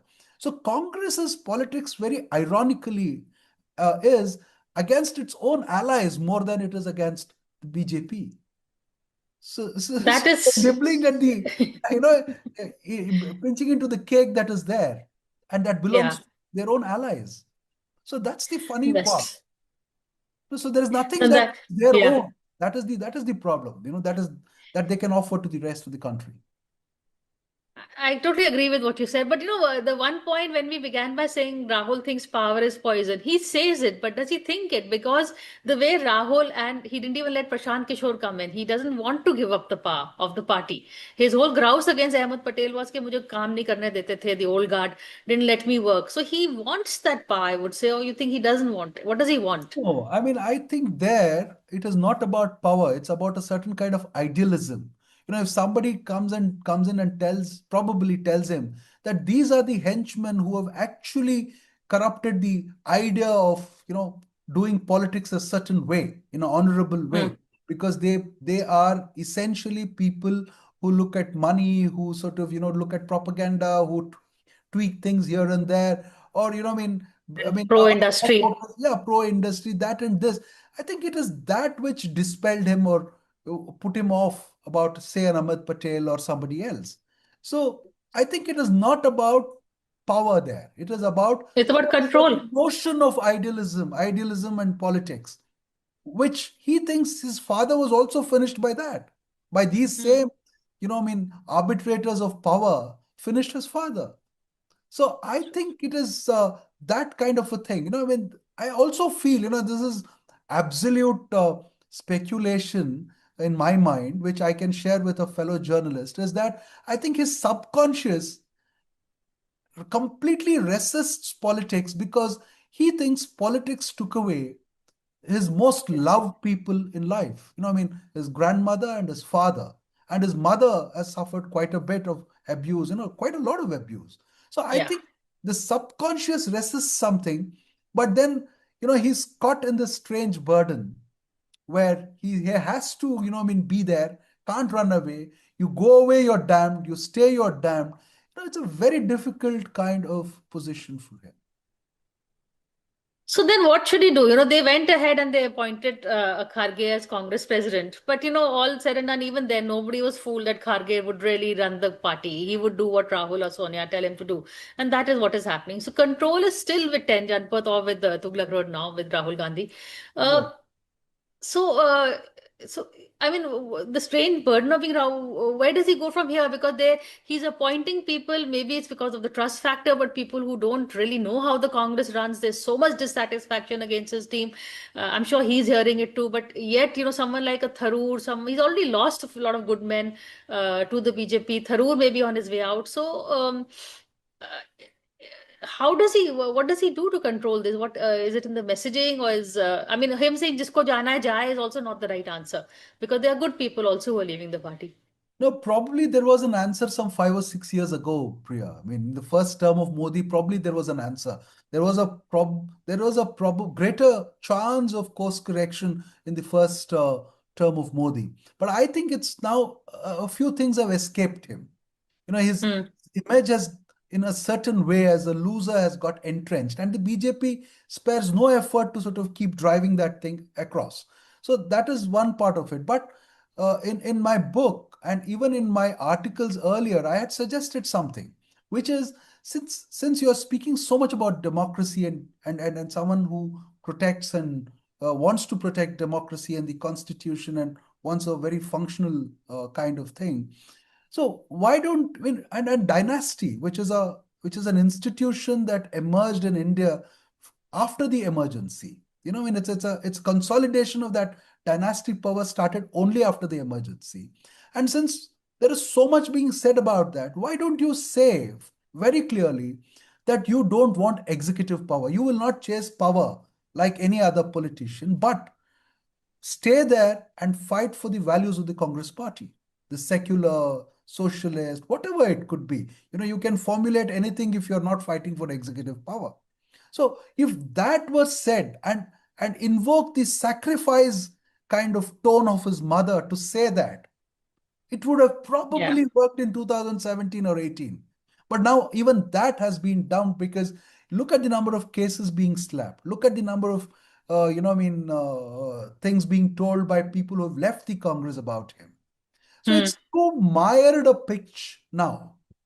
I think he has moved closer to the Modi agenda of Congress Mukt Bharat. He shouldn't have allowed that, is what I feel. And you mentioned Kharge, very interesting.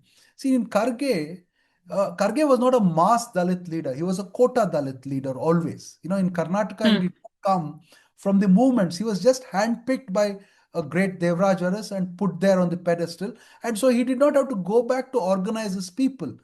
He was always there, just moving along with the party's success and failures. And he was there as a quota person. So Rahul Gandhi picks a person like that and puts him in the center. It was relatively better than having a Tharoor there because this man had a certain identity, and that identity represented a large population of India. So that's fine. But then there is a certain inbuilt inability in Mr. Kharge that he cannot organize. He can administer. He's a reasonably good administrator and he can govern, but he cannot organize. And the need of the Congress party at that time was about organizing. So you see the contradiction. There are So right concept, wrong man. Right concept, wrong man. Bhupesh Baghel perhaps would have been a better, party president or somebody else. We don't know. Yeah. But it is that kind of a thing. And look at what Kharge says in Karnataka. The High Command will decide on the Karnataka crisis. Bilkul. Forgets all the time that he is the High Command. But he is actually, that is a very deliberate amnesia is what I say. Because having grown in the sycophantic culture of the Congress party, I think he's very happy to concede or cede power to the family. So what they have done by default, Siddaramaiah, who says High Command will decide, DK says High Command will decide, Kharge also says High Command will decide. So what does that do finally? The whole thing will fall at Rahul Gandhi's feet, and this failure will also become his. So Exactly. their burden. They've increased their burden. Nobody is taking responsibility in that party. That's a very good note to end on. I would have loved to continue, but we're out of time. In fact, it's a deja vu of a script we saw with Sachin and Ashok Gehlot, Kamal Nath and Scindia, Baghel and Singhdeo, and now And there are no in lessons from Karnataka. any of that. Yeah. No lessons, and as you said, it's like setting up Rahul really to take the fall because there is no way out really on this one. But thank you for this, and as you said, strange versions of being Rahul Gandhi being enacted yet again, and hope to see you again and have some more conversations like this. But for now, thank you. Thank you so much, Priya. Thank you very much.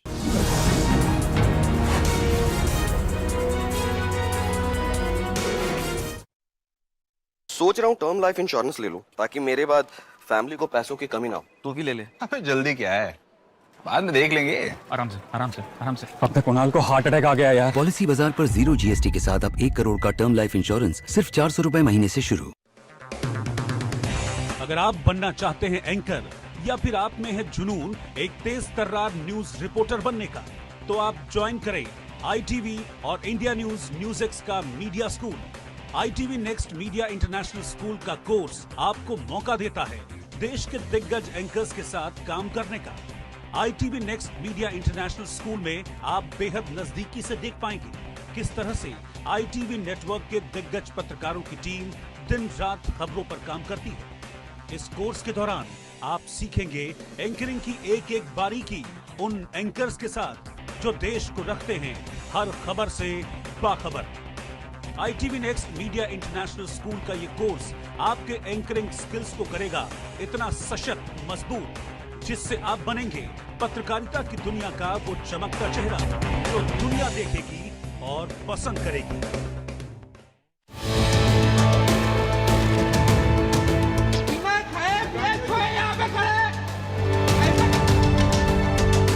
I don't see any physical status here. They are not showing anything and they are not telling anything about the flight. The marriage is on, but the bride has to reach there. The flight is also cancelled and today one of my friend's daughter marriage is there.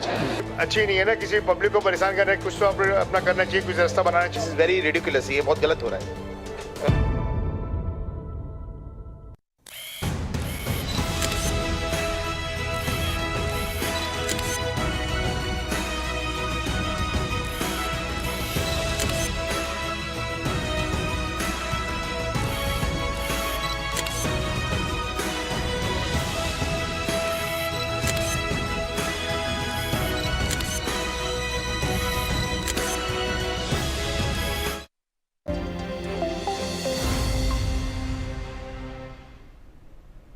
Welcome back. You're watching NewsX with me, Malvika, and the top story that we're tracking this hour, of course, is 25 people, including 4 tourists and 14 staff members, were killed in a fire at a nightclub, the Birch by Romeo Lane in Goa earlier today. The fire at the popular party venue at Arpora village, around 25 kilometers from the state capital Panaji, broke out at around 1 a.m. Prime Minister Narendra Modi announced an ex gratia payment of Rs 2 lakh for the families of those killed and Rs 50,000 from the PM's National Relief Fund for the injured in the tragic fire. Now, in some breaking updates coming in, an FIR has now been registered against the owner of the nightclub Birch after the tragic fire at the club, reportedly caused by a cylinder blast, killed at least 25 people. My colleague Shahid Ansari joins us for more details on the same. शायद जो इस वक्त बड़ी जानकारी मिल रही है वो ये है कि अब FIR रजिस्टर हो गया है इस हादसे में जो गोवा में हुआ है। इस FIR के बारे में आप हमें और क्या डिटेल्स दे सकते हैं? जी देखिए, इस मामले में और भी एक अहम जानकारी मिली है। FIR हो गई है और FIR में जो क्लब का मैनेजर और मालिक, इनके खिलाफ ये FIR हुई है और इसके साथ साथ जो क्लब का मैनेजर है वो गिरफ्तार कर लिया गया है, जबकि जो ऑनर है, मालिक है जो, उसके खिलाफ जो है अरेस्ट वारंट जारी हुआ है। तो इस पूरे मामले में देखिए कि अभी गोवा जो है सरकार ने जो है मामले को गंभीरता से लिया है और मामले को गंभीरता से लेने के बाद न सिर्फ FIR बल्कि इस मामले में पहली गिरफ्तारी जो हुई है वो इस क्लब के मैनेजर की गिरफ्तारी हो गई है और चूंकि जो मालिक है उसको भी जो है पुलिस तलाश कर रही है और वो मिल नहीं रहा है। जो हादसा हुआ है तो इसके बाद से वो फरार बताया जा रहा है और जानकारी में ये बात सामने आई है कि उसके खिलाफ जो है अरेस्ट वारंट जारी किया गया है।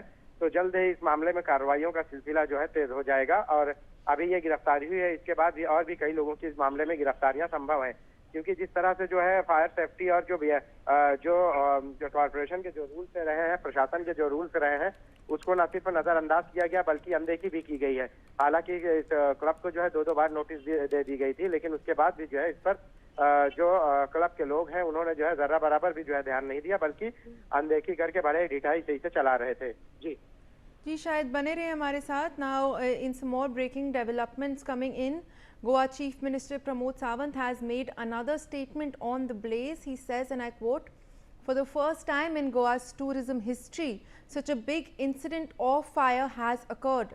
I have spoken with the Dean of the Goa Medical College. What permissions were obtained by the club and who gave those permissions will be inquired into." He also claimed that the manager of the club has been arrested and an arrest warrant has been issued against the club owners. Let's in fact listen in.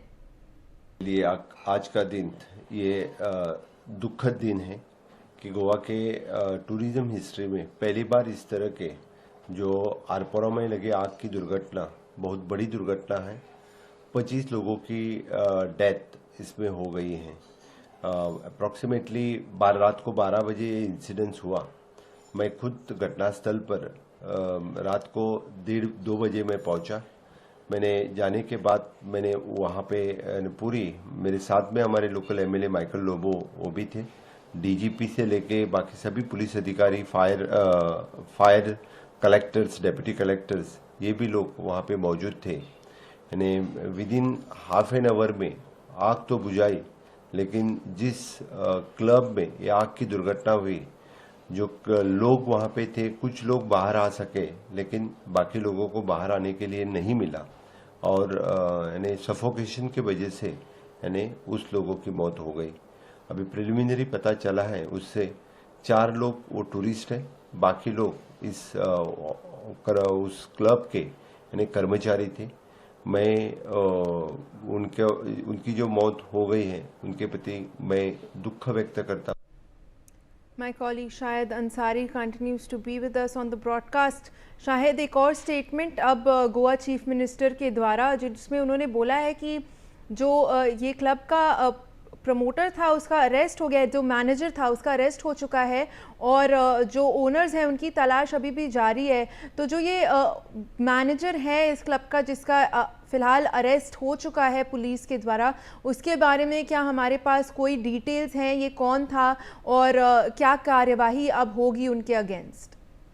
देखिए, जो FIR register हुई है, सबसे पहले आपको मैं बता दूं कि जो FIR रजिस्टर हुई है वो FIR जो है क्लब के मैनेजर, क्लब के जो ऑनर हैं, इनके खिलाफ हुई है।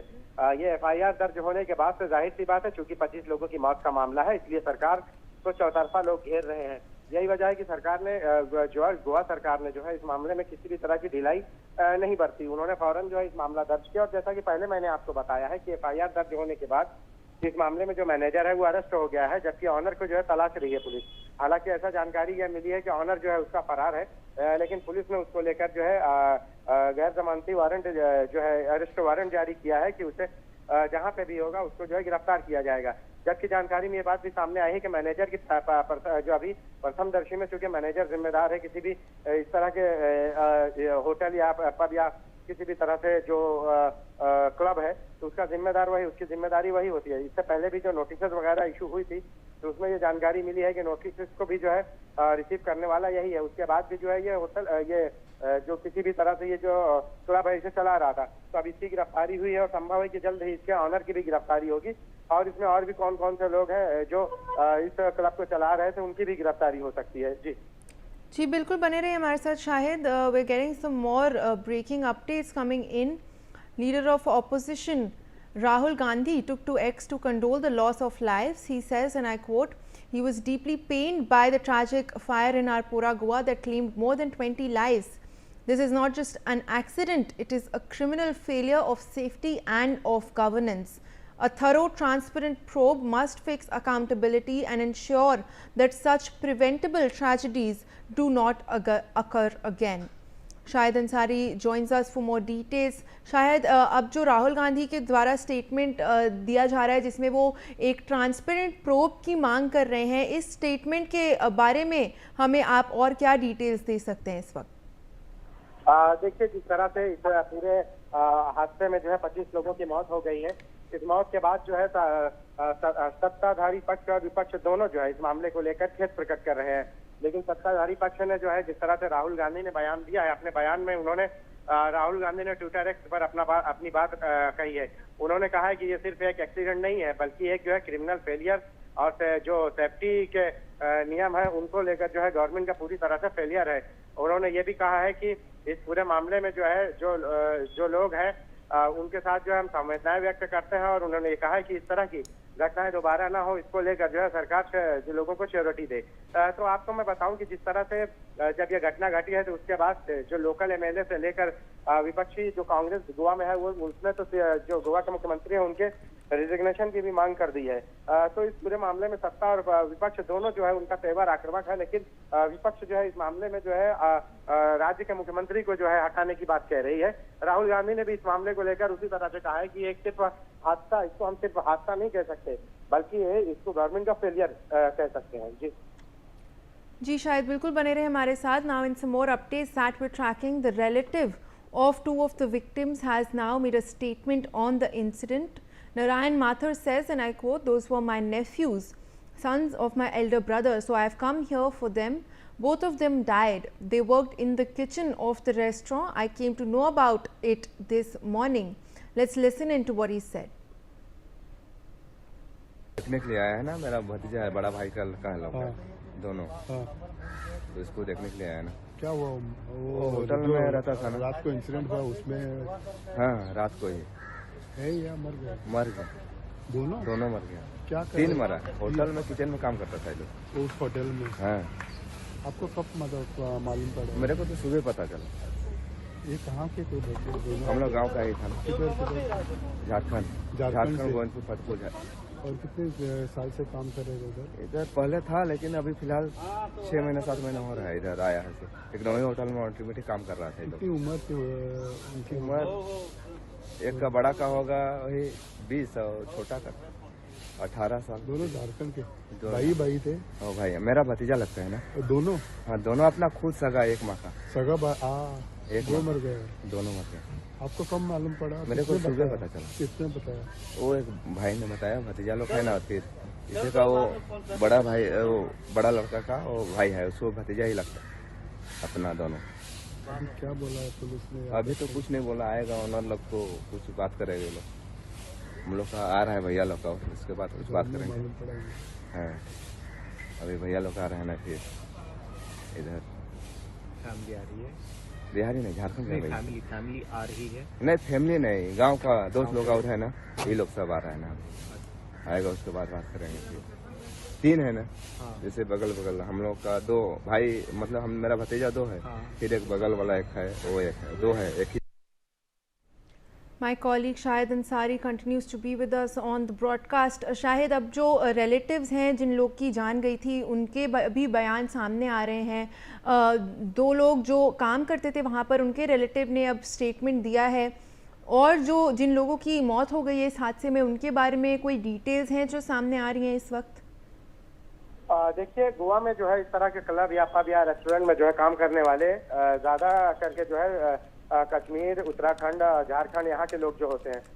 जो इन 2 लोगों की मौत हुई है ये भी जो है झारखंड के रहने वाले थे, और जो पीड़ित है अभी कुछ पीड़ित जो, चूंकि उनके रिश्तेदार यहाँ नहीं है, उनके गांव में या दूसरी जगहों पे, और कुछ लोकल है, जो लोकल लोग हैं उनके बारे में पता चल सका है कुछ, लेकिन कुछ लोग जो झारखंड के हैं उनके जो जानने वाले हैं जो यहाँ यहीं काम करते हैं, उन्होंने बताया है कि 2 लोगों की उनकी जो मौत हुई है उनको सुबह ये जानकारी मिली है। और इसके अलावा जो लोग हैं ये लोग किचन में काम करते थे, और आपको मैं बताऊं जो आग भड़की है वो किचन में ही भड़की है, और उसके बाद जो बाकी जो लोग थे वहाँ पे वो किचन के ही रास्ते से बाहर निकलने की कोशिश कर रहे थे, लेकिन हैरानी इस बात की है कि लोगों ने जो है आगे किचन में जो है सोचा कि यहाँ से निकल जाएंगे, लेकिन किचन में दरवाजा ही नहीं था, एग्जिट डोर ही नहीं था, तो लोग वहाँ फंस गए, और फिर उसके बाद आग और धुआं दोनों की वजह से लोग सफोकेशन के शिकार हुए, और उसके बाद कई लोग वहीं गिर गए, भगदड़ मची, फिर उसके बाद आग ने सभी को अपनी चपेट में ले लिया, इस वजह से इतने लोगों की मौत हो गई। जी बिल्कुल, बने रहिए शायद हमारे साथ। इन some more updates that we're tracking. Road Transport Minister Nitin Gadkari calls the Arpora nightclub fire a heartbreaking tragedy. He offers his deepest condolences to the families who lost their loved ones and prays for strength in this difficult time. Nitin Gadkari has also wished a swift and complete recovery to everyone who has been injured. शायद अब नितिन गडकरी का भी बयान आ गया है इस वक्त, क्या बता सकते हैं आप हमें ये स्टेटमेंट के बारे में और जानकारी दीजिए। गोवा के इस हादसे के बाद हर तरफ से, चारों तरफ से जो है सियासी जो लीडर है, जो पॉलिटिशियन है, वो हर एक जो है इस घटना की जो है लेकर शोक व्यक्त कर रहे हैं। फैमिलीज जो जिनकी डेथ हो गई है उनके साथ सहानुभूति दिखा रहे हैं। इसके अलावा जो लोग हैं जिन्होंने इस हादसे में जो है जान गंवाई है, जो अभी जख्मी है, उनको लेकर जो है जल्दी ही सेहतयाब होने की जो है लोग दुआएं कर रहे हैं। और जो नितिन गडकरी ने भी यही कहा है कि जो हादसा हुआ है, इस हादसे में जो है इसकी हम शोक व्यक्त करते हैं जिन लोगों की मौत हुई है, और जो लोग जख्मी हैं उनकी जल्दी जो है तबीयत बेहतर हो जाए, इसके लिए हम कामना करते हैं। जी बिल्कुल Shahid, thank you so much for joining us with all of those details. Let's shift focus now to the IndiGo crisis.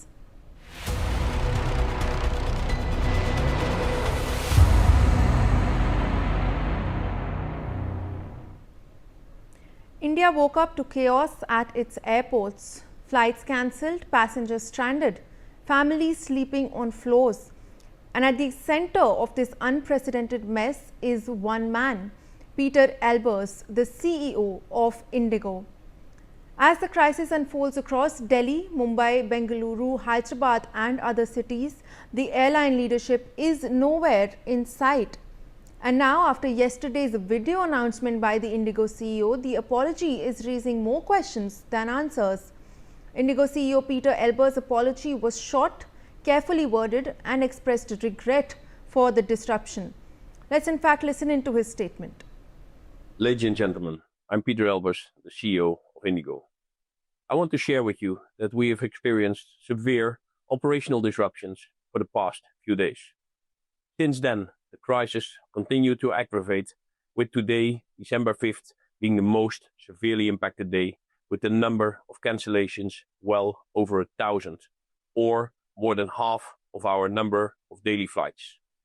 I, on behalf of all of us at Indigo, would like to extend our sincerest apologies for the major inconvenience this has caused to many of our customers on account of delays or cancellations.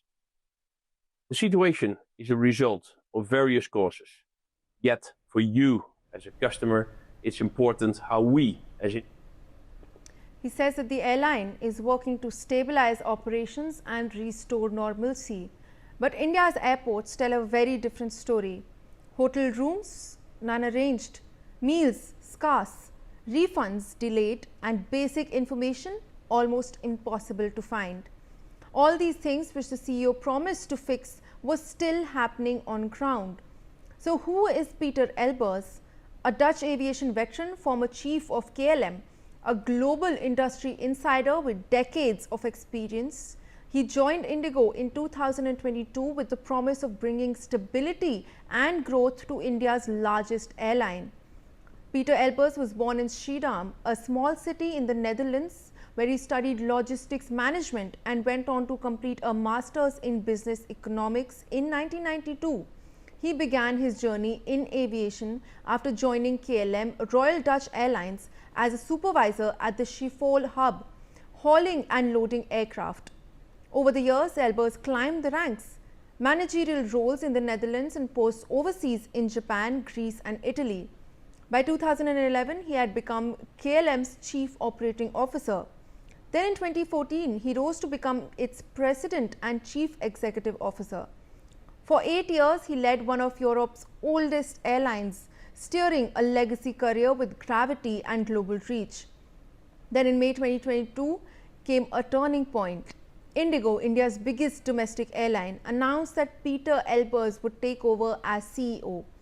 Elbers succeeded Ronojoy Datta, who retired on 30th September 2022 after steering Indigo through the turbulent COVID period. Suddenly, a European aviation veteran who is steeped in legacy airline culture found himself at the helm of a fast-growing, low-cost carrier in one of the world's most dynamic aviation markets, India.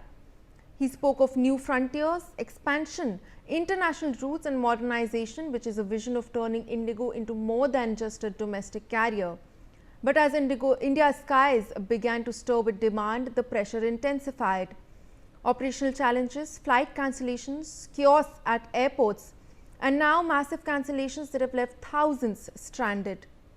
Here is the man with decades of experience, almost 30 years, in some of the world's most sophisticated airlines. The man entrusted with increasing Indigo's global reach, reputation and reliability. Yet today his airline's passengers sleep on cold airport floors, wait endlessly at gates, scramble for information and hope for help that never arrives. When you have decades of global aviation pedigree, when you carry the banner of trusted, efficient, world-class service, and yet your passengers are left helpless, an apology starts to ring hollow. Because leadership is about responsibility. According to media reports, Peter has reportedly got a total compensation of approximately rupees 11.9 crores when he left KLM. After joining Indigo in March 2023, he reportedly received 67,150 performance stock units or PSUs, which are worth approximately rupees 12.52 crores. His annual salary in Indigo reportedly is approximately rupees 5 crores.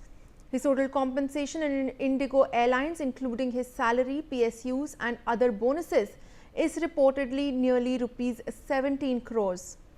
According to some reports, Peter Elbers' net worth is $5 million, which is equivalent to rupees 44.96 crores. Where is the CEO when India's airports are drowning in chaos? Why is the communication so poor? Why are passengers learning about cancellations from display boards instead of the airline they trusted? This isn't just an airline meltdown, it's a moment of truth for Indigo and for its CEO. My colleague Bhavna Sisodia joins us live from Delhi airport as we continue to track this massive aviation crisis. Bhavna, हम देख रहे हैं कि आज भी Indigo के कई statements के बावजूद कई कैंसिलेशंस और कई डिलेज देखे जा रहे हैं। दिल्ली एयरपोर्ट पे भी काफ़ी लगेज पड़ा हुआ है जिन लोगों की फ़्लाइट डिले या कैंसिल हुई है। इस वक्त क्या स्टेटस है वहाँ पर फ़्लाइट्स को लेकर? लोगों से क्या आपकी बातचीत हो पा रही है? क्या स्थिति है इस वक्त दिल्ली एयरपोर्ट पे? जी देखिए मैं आपको बता दूं, अगर फिलहाल दिल्ली इंडिया गांधी एयरपोर्ट की बात की जाए तो कहीं ना कहीं यहाँ पर स्थिति जो है फिलहाल चिंताजनक बनी हुई है, क्योंकि इंडिगो की फ़्लाइट जो है लगातार कैंसिल हो जा रही है। आज भी जो है 7 फ्लाइट कैंसिल हुई है। देखिए मैं एक बार डिस्प्ले बोर्ड पे आपको दिखाना चाहूँगी कि आप देख सकते हैं कि इंडिगो की फ़्लाइट्स को लेकर जो है वो कहीं ना कहीं कैंसिलेशन के मैसेज चलते हुए नज़र आ रहा है। आप देख सकते हैं बेंगलोर चेन्नई की जो फ़्लाइट है वो कैंसिल होती हुई नज़र आ रही है। वहीं ग्वालियर की फ़्लाइट भी जो है कैंसिल हुई है और नागपुर की फ़्लाइट भी जो कैंसिल हुई है, बेंगलोर की फ़्लाइट कैंसिल हुई है, जयपुर की फ्लाइट कैंसिल हुई है, यानी कि लगभग कुल मिलाकर जो है 7 फ्लाइटें जो हैं आज कैंसिल हो चुकी हैं। अगर दिसंबर से बात की जाए तो दिसंबर की शुरुआत से ही जो इंडिगो की फ्लाइट्स हैं वो लगातार कैंसिल हो रही हैं, दोबारा रीशेड्यूल की जाती है। रीशेड्यूल के बाद भी जो है पैसेंजर्स को काफ़ी ज़्यादा परेशानियों का सामना करना पड़ता है, क्योंकि रीशेड्यूल जो 2-2 दिन में की जा रही है, कहीं ना कहीं पैसेंजर्स को घंटों से ज़्यादा जो है इंतज़ार करना पड़ता है। और वहीं अगर देखा जाए तो रहने की या खान पीन की व्यवस्था किसी तरीके से भी इंडिगो की तरफ से नहीं दी जा रही है। वहीं जिस तरीके से फ्लाइट डिले हुई है, आपको मैं एक चीज़ तस्वीर और दिखाना चाहूँगी। आप देख सकते हैं कि कितने हज़ारों की संख्या में जो है एयरपोर्ट पर जो है लगेज पड़े हुए हैं। ये उन लोगों के लगेज है जिनकी फ्लाइट डिले हुई है, जिनकी फ्लाइट कैंसिल हुई, वो दूसरे संसाधन के माध्यम से अपनी जगह पर तो पहुंच गए हैं, लेकिन कहीं ना कहीं अपने लगेज जो है वो यहीं पर छूटे हुए हैं। जो लगेज इंडिगो ने कल तक यानी कि सोमवार तक ये लगेज उनको पहुंचाने का वादा किया है, जिसके लगेज जो है यहाँ पर छूटे हैं। चूंकि देखा जाए तो बोर्डिंग के दौरान जब लगेज तो पहुंच जाता है, लेकिन फ्लाइट कैंसिलेशन के मैसेज जिस तरीके से दिया जाता है तो कहीं ना कहीं पैसेंजर नाराज होकर वापस लौटते हैं। और जिनको इमरजेंसी में जाना हो तो कहीं ना कहीं उनको इमरजेंसी में पहुंचने के लिए लगेज यहाँ पर छोड़ गए, जो इंडिगो ने वापस देने के लिए सोमवार तक का समय निर्धारित किया है। वहीं जिस तरीके से लगातार इंडिगो की क्राइसिस देखने को मिल रही है, उसको लेकर भी अब सरकार सख्त रुख अपनाती हुई नजर आ रही है। और कहा जा रहा है, साफ तौर पर सरकार द्वारा कहा गया है कि आज शाम तक जिनकी भी फ्लाइट कैंसिल हुई है उनको जो है रिफंड दिया जाए। तस्वीरों को देख के आप अंदाजा लगा सकते हैं कितनी हजारों की संख्या में पैसेंजर्स जो हैं वो यहाँ पर परेशान हुए हैं। वहीं मैं आपको बता दूं कि लोगों को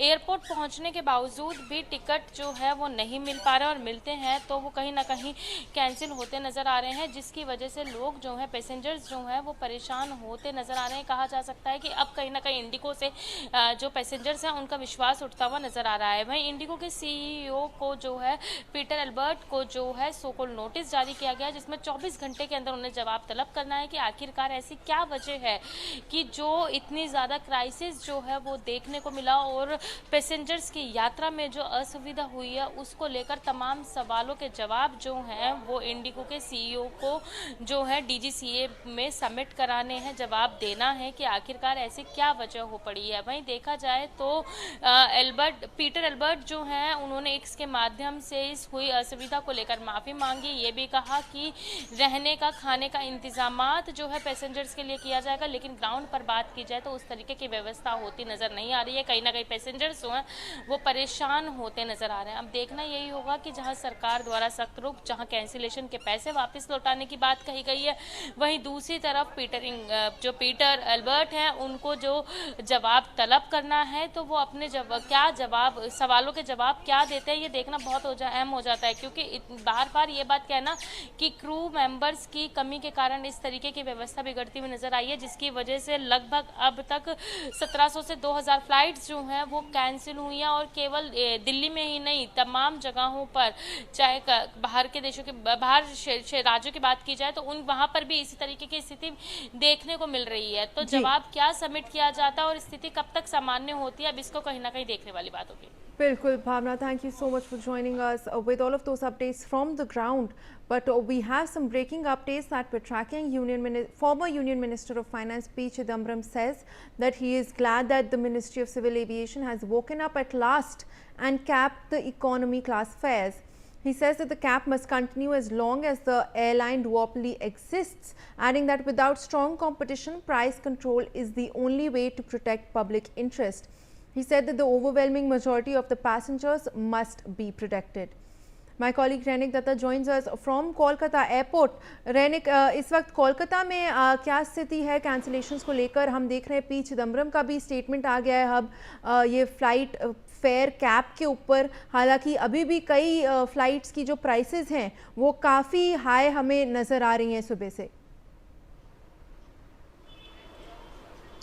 हाँ एकदम ही, देखिए कोलकाता एयरपोर्ट का तस्वीर अगर आपको दिखाएंगे तो ठीक मेरा पीछे ये जो फ्लाइट इंफॉर्मेशन बोर्ड है इसमें देखने को मिलेगा, क्योंकि कल जिस तरीके का तस्वीर था आज तस्वीर थोड़ा बदला है। क्योंकि कल जैसे इंडिगो का बहुत सारे फ्लाइट को कैंसिल दिखा रहा था, रीशेड्यूल दिखा रहा था, डिले दिखा रहा था, मगर आज सुबह से मैक्सिमम जो फ्लाइट्स है उनको ऑन टाइम दिखा रहा है। मगर कुछ फ्लाइट्स ऐसे हैं जिसको डिले हो रहा है, कुछ फ्लाइट ऐसे हैं जिसको कैंसिल कैंसिल किया गया है। जैसे कि सुबह से जो तस्वीर देखने को मिल रहा था, बहुत सारे पैसेंजर्स जिनका कैंसिल हुआ था वो लोग इधर आए थे। मैं एक बार बात करने का कोशिश करूंगा। मैडम, क्या इंडिगो से ट्रैवल कर रहे थे आप लोगों का फैमिली? हाँ, क्या सिचुएशन है अभी हमारे अभी फ्लाइट तो अभी अवेलेबल है। देख अभी ऑन टाइम? हाँ हाँ हाँ। तो आज ही क्या ट्रैवल डेट था कि आज ही ट्रैवल डेट था? क्या आने के टाइम पे क्या एक मन में शंका था कि हाँ, ये तो था ही, जो हाल है देख रहा हूँ टीवी पर, तो शंका तो था ही। एकदम ही। सर, इंडिगो से ट्रैवल कर रहे थे? না ইন্ডিগো আমার একটা ছোট ভাই ছিল, ও 4 তারিখ ফ্লাইট ছিল কলকাতা আগরতলা, আগরতলা কলকাতা, কলকাতা বোম্বে, বোম্বে টু বাহরাইন। তারপরে ওর টিকিটটা ক্যান্সেল হয়ে গেল এই কলকাতা আসার পরে। তারপরে এখান থেকে আবার 7 তারিখে আজকে টিকিট দিয়েছে 1টা-1:30টার সময় इंडिगो की तरफ से कहा जा रहा है कि इनका जो भाई है उनका जो फ्लाइट था वो 4 तारीख को था, मगर वो फ्लाइट कैंसिल हो गया था, आज रीशेड्यूल किया गया था फ्लाइट को। तो क्या वो अंदर पहुंचे? अभी अंदर गया है, अभी बोर्डिंग मिला नहीं, मिल जाएगा तो मालूम पड़ जाएगा। हम बाहर खड़ा हो, ऐसा है। तो वो अंदर पहुंचे हैं मगर अभी तक बोर्डिंग मिला नहीं। ऐसा बहुत सारे फैमिली मेंबर्स जो है वो इधर वेट कर रहे हैं, क्योंकि जैसे कि 2-3 दिन से दिखने को मिल रहा था इंडिगो का हालात, उसी को देखते हुए लोगों का कहना है। सर, इंडिगो से ट्रैवल कर रहे हैं? नहीं, एयर इंडिया। एयर इंडिया से ट्रैवल कर रहे हैं। क्या इंडिगो से ट्रैवल कर रहे थे? इंडिगो से ट्रैवल नहीं। एकदम जो पैसेंजर्स इधर आ रहे हैं, मैक्सिमम पैसेंजर्स अभी अंदर जा रहे हैं। जैसे तस्वीर कुछ दिन से देखने को मिल रहा था कि पैसेंजर्स अंदर जा रहे हैं, मगर उन लोगों का फ्लाइट जो है वो कैंसिल हो रहा है, डिले हो जा रहा है।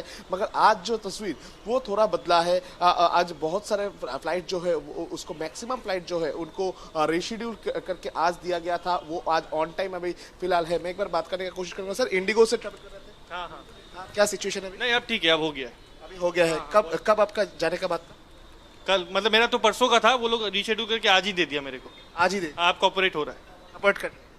तो एकदम ही पैसेंजर्स की तरफ से भी कहा जा रहा है कि जो तस्वीर 2 दिन से था वो तस्वीर थोड़ा बदला है। बहुत सारे पैसेंजर्स इधर आ रहे हैं जिनको रीशेड्यूल किया जा रहा है, रीशेड्यूल करके उनको फ्लाइट दिया जा रहा है। और आज भी जो फ्लाइट जा रहा है वो भी मैक्सिमम जो फ्लाइट्स है ऑन टाइम है, ऐसा उनके तरफ से कहा जा रहा है। दादा, इंडिगो से ट्रेवल कर रहे हैं? हाँ। क्या सिचुएशन है अभी मेरे को लग रहा है कि कैंसिल हो गया, अंदर जाएंगे तब पता चलेगा सिचुएशन क्या है। ठीक, लोगों को मालूम इंडिगो की तरफ से कोई SMS वगैरह या इन्फॉर्मेशन आया है, लेकिन क्या इन्फॉर्मेशन? कैंसिल टिकट दिखा रहा है मेरे को। कैंसिल दिखा?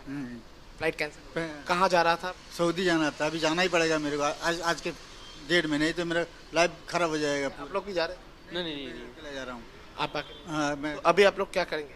अभी क्या अंदर जाएंगे? क्या कोई कैंसिलेशन रिफंड कर रहे हैं कि रीशेड्यूल कर रहे हैं, कुछ बताइए। पता नहीं, अभी अंदर जाएंगे तब पता चलेगा क्या होगा, क्या देगा कि नहीं देगा। मेरे को ठीक से पता भी नहीं है अभी क्या होगा। मैं ये देखो ना, मेरा टिकट, ये आज का ये टिकट है, ठीक है, ये टिकट है। हाँ, ये टिकट है। 7 तारीख को हाँ, दिसंबर का ये डेट है। और दोपहर 1:30 पे ये फ्लाइट कोलकाता एयरपोर्ट से छोड़ने वाला था। जो फ्लाइट इनको कैंसिल किया गया है, ऐसा इनकी तरफ से कहा जा रहा है। और अभी वो क्या करेंगे उनको मालूम नहीं है। ऐसा बहुत सारे पैसेंजर्स जो है वो इधर मौजूद है। सर, क्या इंडिगो से ट्रेवल कर रहे थे? No, I'm just coming.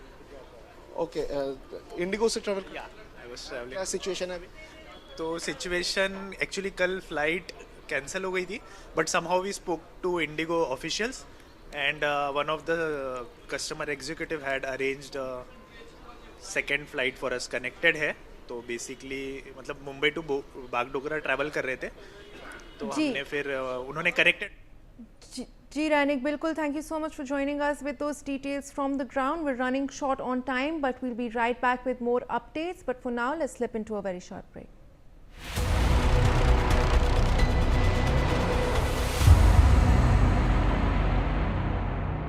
$25 lakh का हॉस्पिटल बिल है, इतने पैसे कहाँ से आएंगे? पैसों की चिंता आप मत कीजिए पापा। मैम, सर का हेल्थ इंश्योरेंस क्लेम अप्रूव हो गया है। आप? पॉलिसी बाजार। पॉलिसी बाजार पर 0 GST के साथ अब 1 करोड़ का हेल्थ इंश्योरेंस सिर्फ 550 रुपए महीने से शुरू।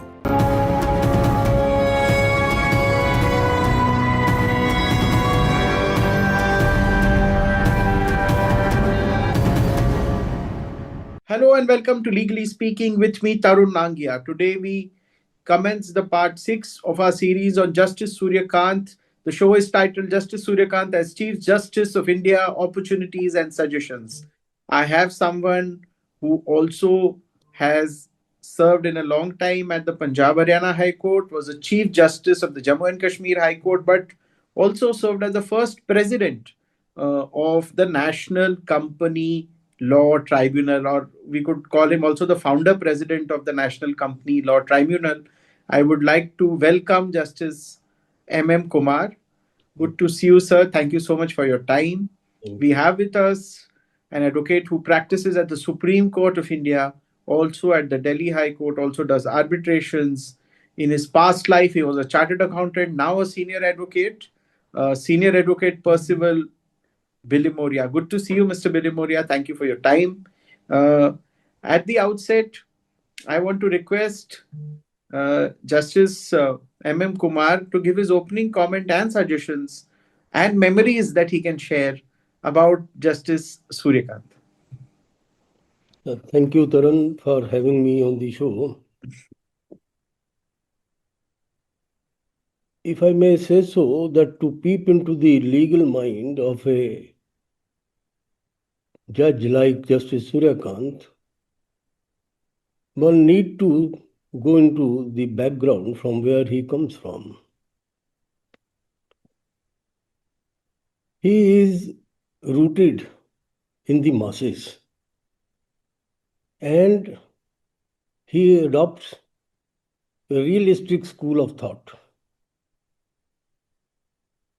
I remember Justice Krishna Iyer used to say about picking up judges. He used to say that we should not appoint anyone who has not traveled in a local bus, because a lawyer who has traveled in the local bus, he knows what happens to the general public. He is close to the realities of life and can apply law more judiciously. This is what Justice Suryakant is. If you read Lord Denning adopted realistic theory of jurisprudence, not imperative law of school. So those who adopt, although he was disliked in England for his discarding imperative school of thought and adopting realistic school of thought, yet he is praised all over the Commonwealth. So a person like Justice Suryakant comes from that background. He always make effort that law must be on talking term with justice. How and why it can be done? If there is a will, thumb marked by an old person, old female, proved before the court, upheld by the district judge, two courts have decided in favor of the beneficiary. Matter comes to the High Court. Person like judge like Justice Suryakant may turn it over for the reason that the representation made to the lady was that it was 20-year lease, and under the garb of execution of lease, a will was got executed. Person like Justice Suryakant would apply the principle of non est factum, which he in fact has in few cases by deciding in Punjab and Haryana High Court, breaking away from the precedent that district judge is the final court of fact. Under section 100 CPC, the district judge is considered to be the final court of fact. But when he applied the law, an infirm old who has weak eyesight, sick lady who was willing to execute lease deed for 20 acres of land for 20 years, ended up executing a will in favor of the beneficiary. When the matter traveled to the Supreme Court upheld.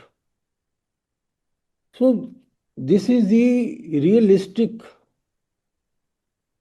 theory which works at the background of the mind of judges like Justice Suryakant.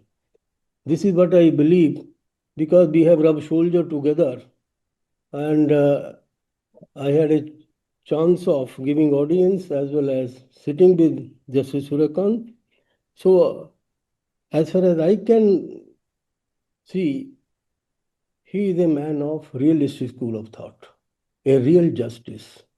Instead of doing justice in letter, not by letter, he would be, and you have seen in the registry right from the day one, the mentioning part and all that, the impression going out that influential people can have their say, priority in listing, etc.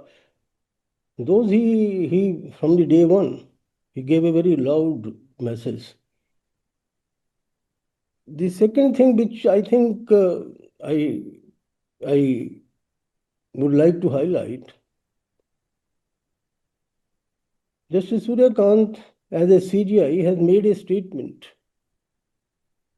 that there is a necessity to bring uniformity in law so that all the high courts may follow one principle, one law, instead of having conflicting opinion. It is inspired, if I may say so, by the American jurisprudence, which is known as the restatement of laws, which is a set of treatises on legal subjects. It put together various precedents, professors of law, practicing attorneys, judges, all sit together, and there is American Legal Society. Under the aegis of American Legal Society, all of them work. And they try to state the principles of law so that judges, while deciding cases, attorney while arguing cases, may be persuaded. It is not binding. It is only a guidance given to the lawyer, judges, professors, clarifying that this is a principle of law which is widely accepted and should be applied. As far as the legislation is concerned, everybody knows legislation, pure law, everybody can read it. But the differences come when the precedent are laid down. One lawyer would like to argue in one fashion, the other would like to argue in another fashion. Therefore, in order to avoid this conflict, I think a very pragmatic statement has been made by Justice Suryakant as a CJI that we should bring uniformity, and probably this, in fact, if I remember correctly, maybe 15 years ago, a project by Supreme Court was started, and our Attorney General was asked to write on one subject, contempt of court. He had written one book on contempt of court. I think Justice Ravindran was in charge. If this project is taken up by the present CJI I think it will go a long way to serve the cause of judiciary and in guiding high courts, district court, and all the courts, in fact, even Supreme Court, that these are persuasive principles, not that anybody is stopped from arguing otherwise, but is stated in the treatises which are likely to be taken up, which are likely to be recorded. So this, I think, project is very, very important. If during his tenure this project is taken up, I think the second suggestion I would say that there are cases which go on for days after days after days. I think some system in coordination with the bar need to be developed so that there is some rationing of time and more time is devoted to the cases, because if you have a look into the English system, the QC, the senior advocates, they first change their notes, narrow down the differences, and on the question which is arguable, only on that question the arguments are advanced. This is the maturity of the bar, which comes on account of large, huge experience, which we are also developing, and I think in the times to come, if this can be taken up. The third suggestion which I would like to make is the press. You see, when bench is discussing the matter with the council, some observation is bound to come. And that observation is always an expression of seeking removal of doubts. That is not any final opinion being expressed. But the newspapers start reporting it as if it is the final opinion. They start debating in the press. In the Times report, I'm sure my friend Percy must have seen Times report, they report the judgment which are finally given. The matter is under consideration. Arguments are going on. Observation made by the judge cannot be the statement of law, cannot be decision of the case. So I think some interaction on that score is required, and if that can be achieved, I think it will be a step forward to avoid any misleading. Now, for example, the Chief Justice of India made a statement that the National Judicial Commission matter has come, he will consider. In certain parts of the press and social media, what people have started saying, he will bring National Judicial Commission. That is, you see, extending it beyond comprehension. If it could be avoided, I think I can request our Chief Justice of India that if something could be done by educating, not by, you see, by any other method, it has to be method of education only, because press is very mature in this country.